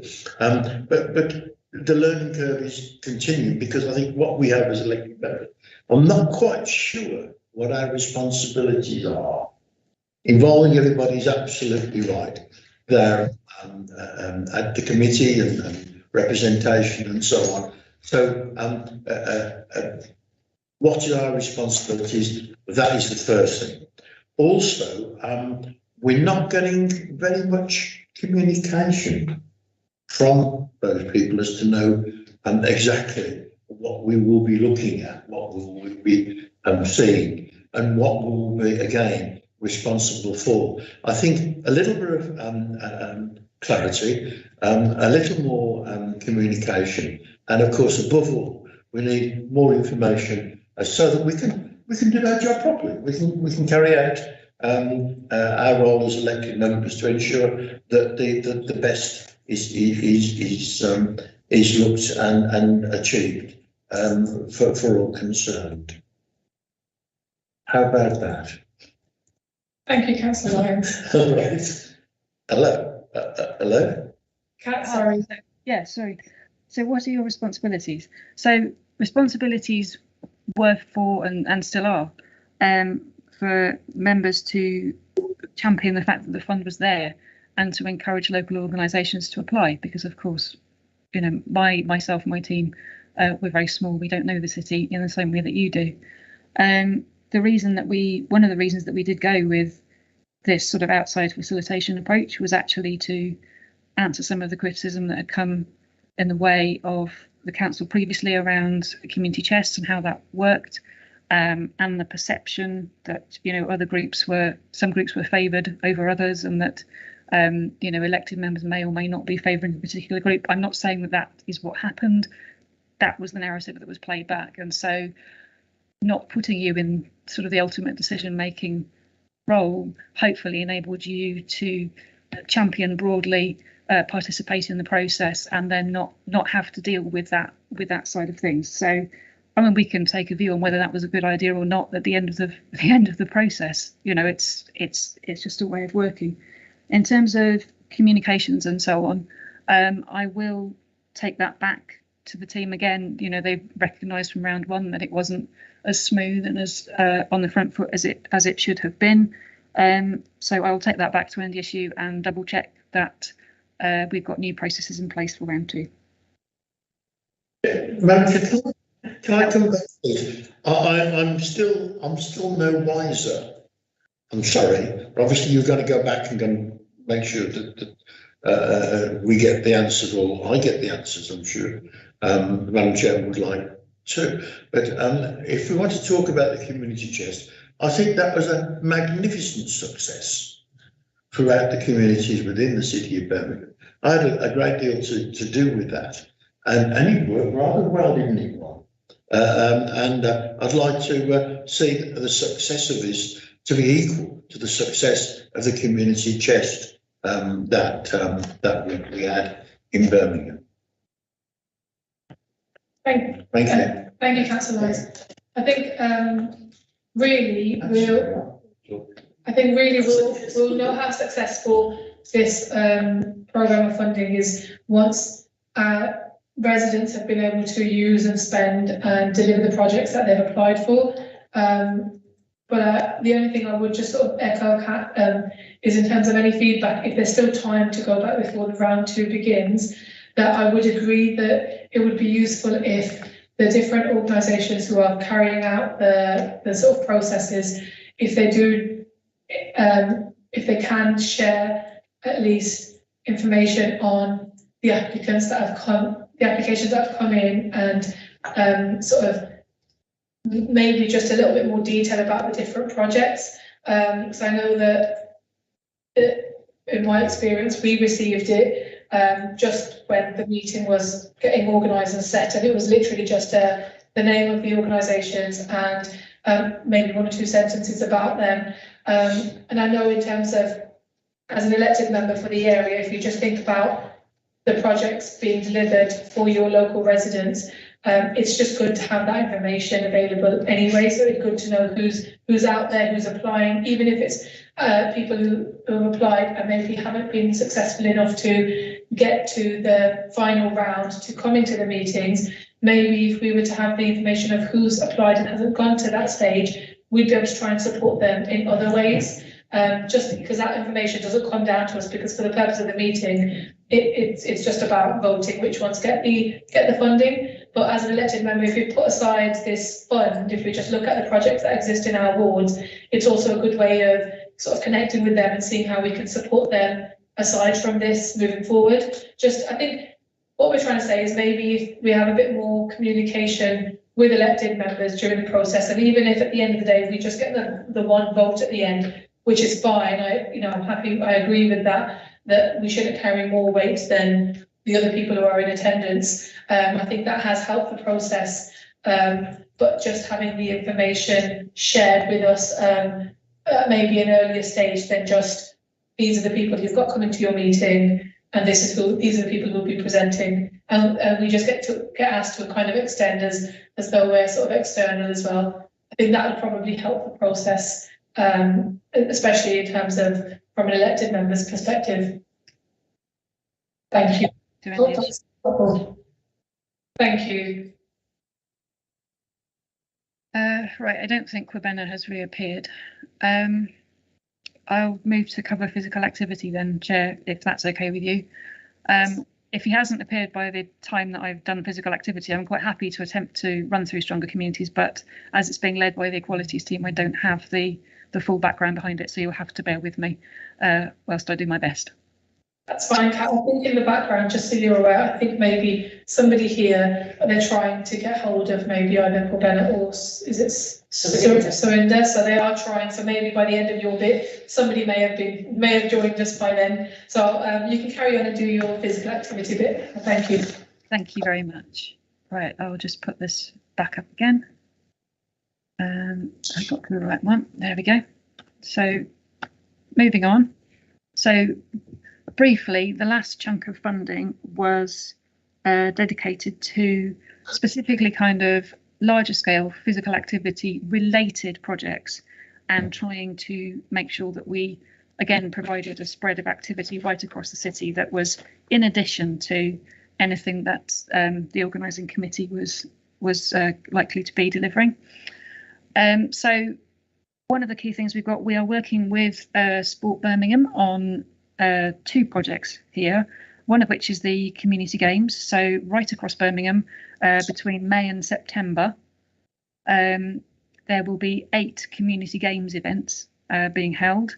So community games are when local physical activity stroke sports groups come together. So not just, you know, formal clubs, but informal groups as well, and kind of demonstrate what's available in a particular area. So they offer taster sessions for different sports and activities. It's completely free to access. All ages and abilities are welcome. The location of all of these is going to be confirmed shortly. I had hoped to have it for you today, but we're still getting some sign off from the relevant parks team to make sure that it can take place in eight of the parks that we want it to access. So I will let you know as soon as those are confirmed. But we will have in particular 2 sort of more focused events with a greater focus on sort of disabled groups and with quality access for wheelchair users as well. So we're making sure that we're trying to, again, make the opportunities to come and have a go, come and try different physical activity elements, have a good day out, if nothing else, you know, being completely free to access at point of use for anybody in the local area that's turning up. You know, we hope that this will be a memorable activity, and the Sport Birmingham and Inspire activity, who are the kind of delivery organisation, are also working very, very closely with the organising committee at the moment. So we will be seeing if we can, you know, get Perry down and all of that to community games. So one of those, 8 of those happening across the city between May to September this year. Hopefully that will be kind of a nice, fun focus for people. We're also working with Sport Birmingham on the development of the Club Together network. So this is a little bit more specific. It focuses on local sports groups and clubs, and working with them to actually make their local offer a little bit better for communities. So it's providing a little bit of funding, additional support, capacity building to enable them to have a greater reach into their local communities, expand what they're doing, thinking about barriers to access. So, you know, sometimes those barriers are physical and infrastructure based. Sometimes it's actually an economic barrier. There are reasons why people don't get involved, or perhaps, you know, the activity isn't being run in a way that's particularly helpful. So, you know, those say swimming clubs, have they got women only sessions booked with female lifeguards? That sort of thing. So getting groups to think about how they can work together better and learn from each other, but also expand their reach a little bit more. There is additional funding coming through from sort of Sport England to support work like this. So this is why it's quite crucial for us to be working with Sport Birmingham as the active partnership kind of around this, because we hope that we'll be able, it's one of these projects that we hope will be able to continue post games and actually create a much longer, much more comprehensive lasting legacy of physical activity within the city. We've also commissioned the Active Wellbeing Society to deliver 70 active streets across Birmingham during sort of June, July, August, over the summer months. So I'm hoping that the work of the Active Wellbeing Society and active streets are kind of known to you, but for those who don't know, it tends to be the organised closure of a road, so not a main road. We're talking sort of side roads, cul-de-sacs, smaller roads. And TORs then work with a street lead, a nominated person who lives and works in the local area, and the community to decide what they're going to do on the street for the day. So sometimes they do have a go sports activity, sometimes they come together around food and drink, sometimes there is mass gardening. It's a really lovely way to sort of reclaim the space for a short period of time and encourage people to come together. Now, the other way that another important part of this project is that we're also funding 70 young people who will be recruited through the Active Wellbeing Society's BRUM project to come and work on the active streets. So they will get experience around, organising, delivering the event, being part of it, and they will also be paid the real living wage whilst they're doing that. So it's actually kind of a paid work experience, opportunities for someone to gain experience, and tools will be targeting young people from some specific areas in the city who wouldn't normally have access or would struggle to access this kind of opportunity. The other key thing that we're doing is supporting the creation of the City of Nature Alliance. Now, the City of Nature plan, I think, is going to Cabinet next week. The strategy, which is kind of focusing on Birmingham's approach to nature and green spaces over the next 25 years. The City of Nature Alliance is part of that process. It's a group of organisations that have started to come together. I don't think by any stretch of the imagination it's kind of a closed shop now. So if people know other nature-loving organisations that would want to get involved, please let me know and I will link them into the Alliance. But we're talking, again, people like the Active Wellbeing Society, the Canal and Rivers Trust, Legacy West Midlands, Birmingham City Council's Parks team are part of this, Birmingham Open Spaces Forum, Birmingham Tree People, the list goes on. It's not exhaustive. But they've all agreed to work together to support the development of the City of Nature strategy, and specifically the elements of the City of Nature strategy that deals with environmental justice.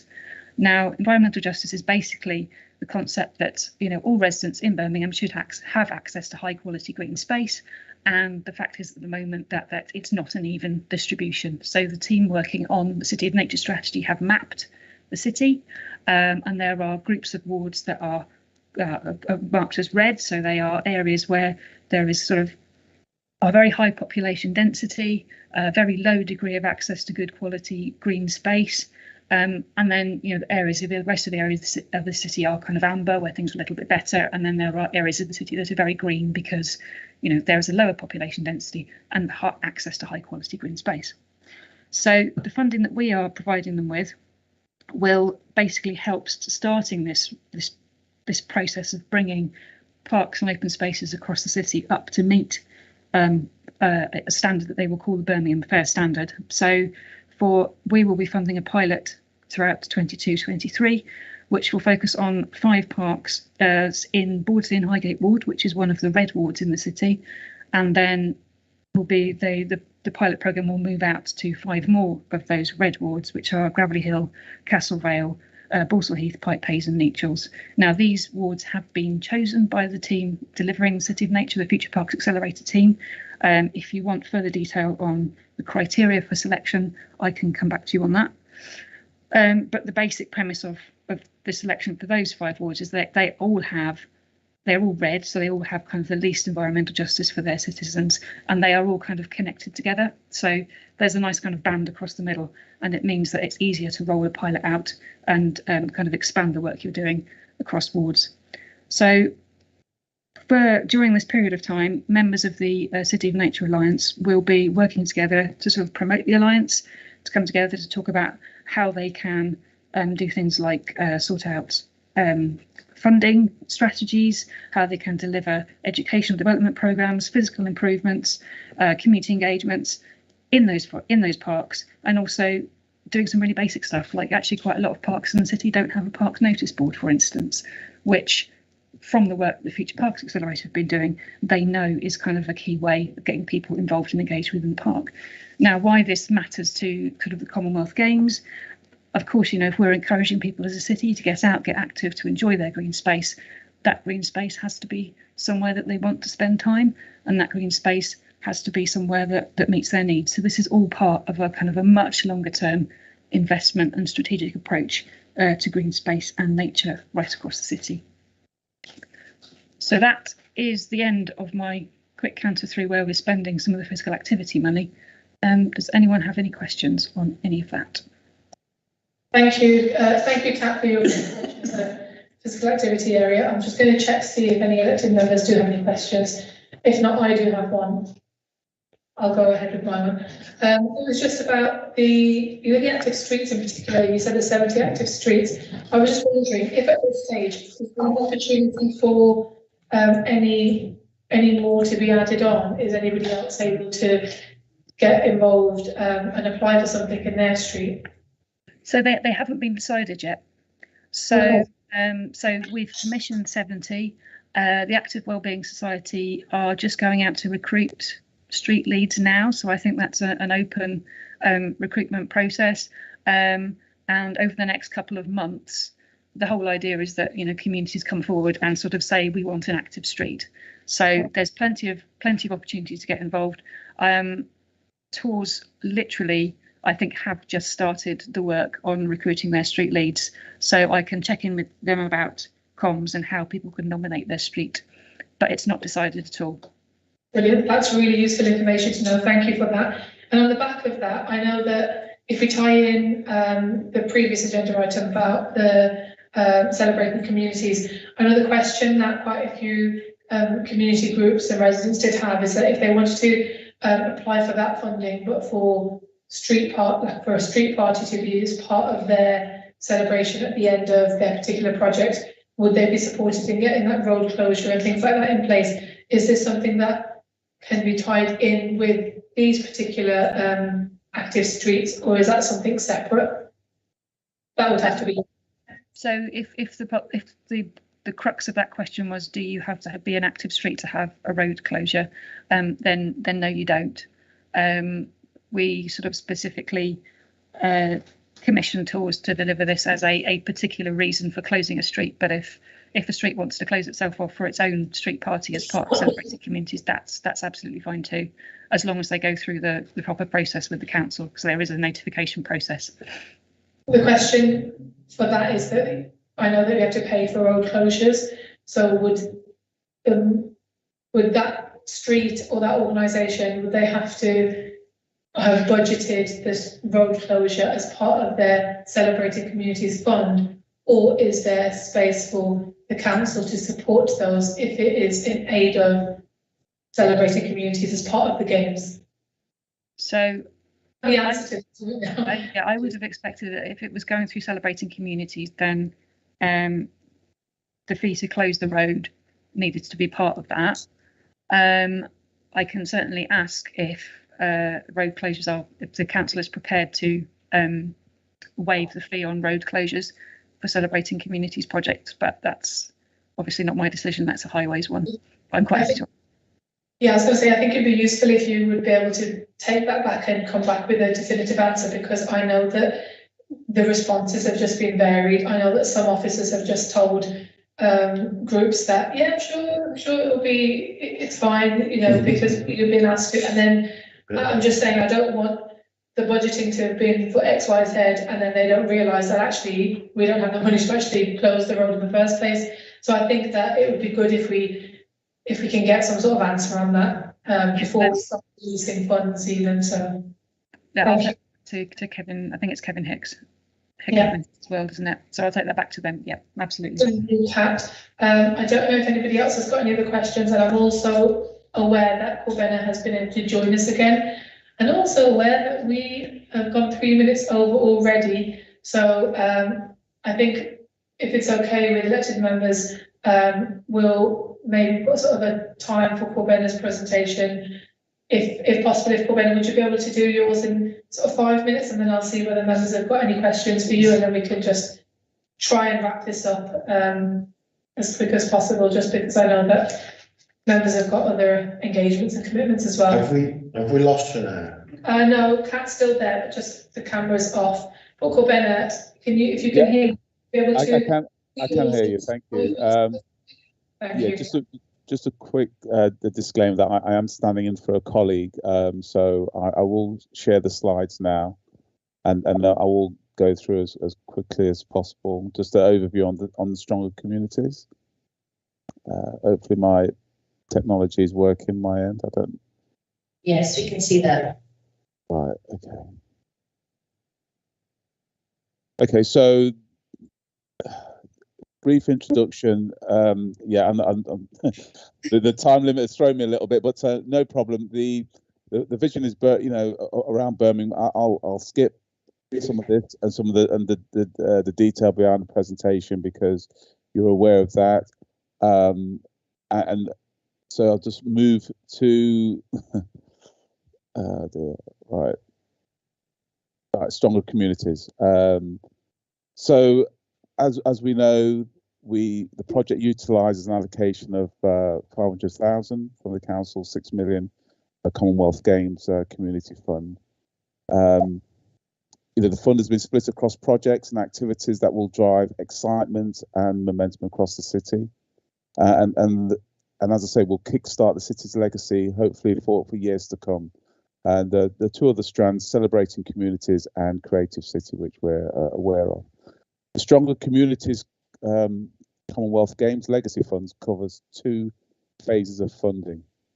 Phase 1 has 4 lead organisations for the 5 work streams, and as you can see there, but I'll just go through them quickly. A city connected by inclusive heritage trails, We Made Birmingham, Peace Garden proposal, inspiring future leaders, and getting communities to talking, to be confirmed. Phase 2 is a larger funding pot that will distribute many small grants for local groups to work with lead organisations.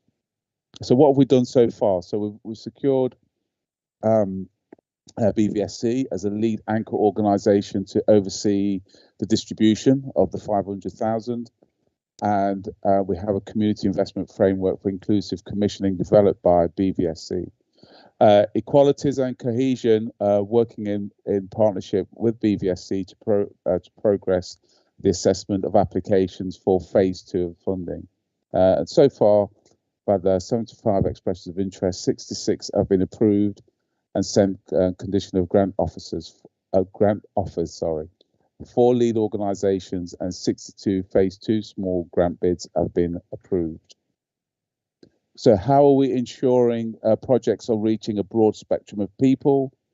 The call for bids was disseminated through the BVSC website and newsletter. Locality leads in 10 areas were asked if they would notify voluntary community and social enterprises in their locality networks of the funding opportunity. Original deadlines were extended to allow organisations to put their bids together.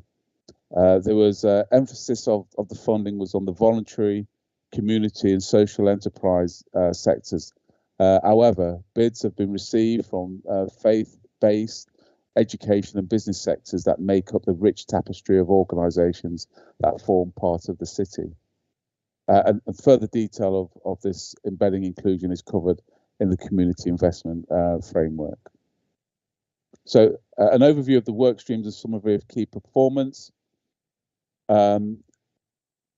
With the sort of connected by a city connected by heritage trails, we have 20 miles of heritage trails covering the city, taking in sites of interest in each of the 10 localities. 50 trained volunteers as knowledgeable hosts covering the 10 localities, and materials to promote the heritage trails and the plan for the long term. We Made Birmingham, 10 community organisations with the tools to create narratives.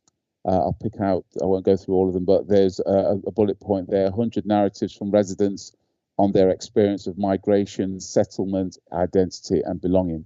1,000 questionnaires were completed by residents on how they want their neighbourhood when we focus on and spotlight, when the spotlight of the games is on Birmingham.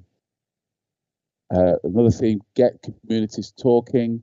I'll just drop in on the final bullet point on this slide, is that activities that will provide 250 women with a platform to strengthen their English speaking skills in a safe setting where they can interact with other women.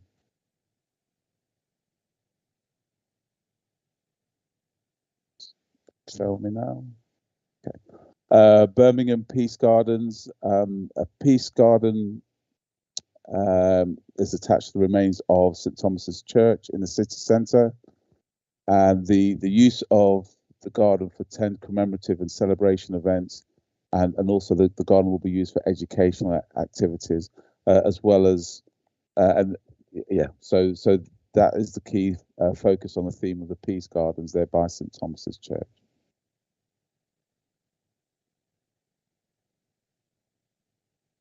Inspiring future leaders.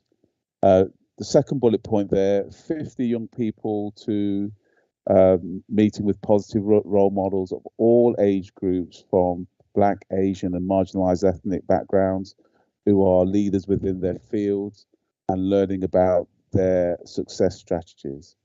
And also there'll be practical and effective workshops for 30 young people on how to be successful at interview.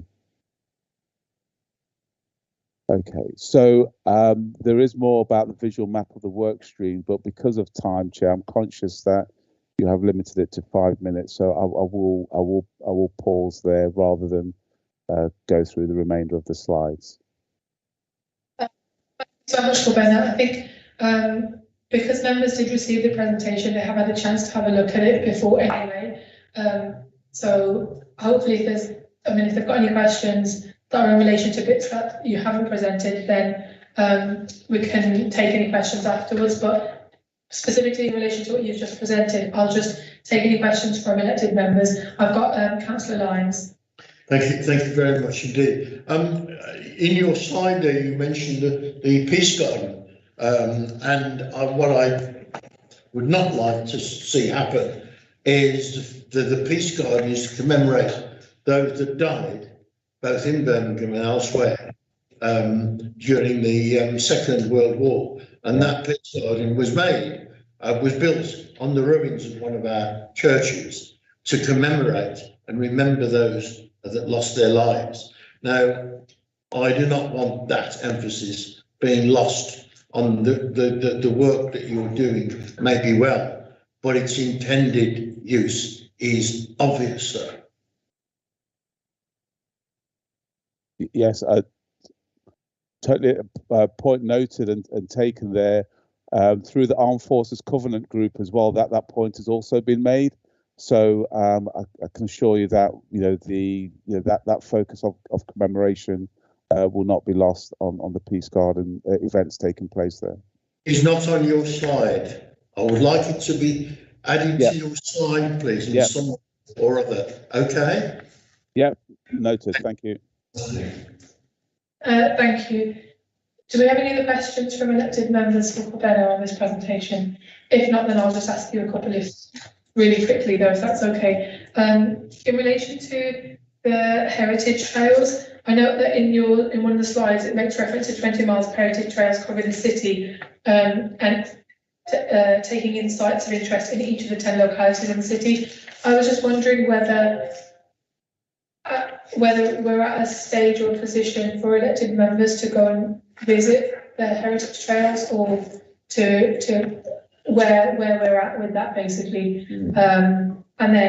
And then also if any further information on that can be circulated with us, so that we can just circulate it to our residents as well. It'd just be good to get that information out. And this one just is probably more of a comment on the Getting Communities Talking slide. I think it's brilliant to see the inclusion of activities that will involve 250 women, particularly migrant, refugee or asylum-seeking women from across Birmingham, just to get them engaged in their local communities as well. I think that we're doing really well, I think, by having a lot of this funding and opportunities available to us in getting projects out there to people who won't necessarily have had any sort of access to funding, things like that. So this was just a positive sort of comment to say that I'm pleased to see that this is part of the sort of Stronger Communities project and programme.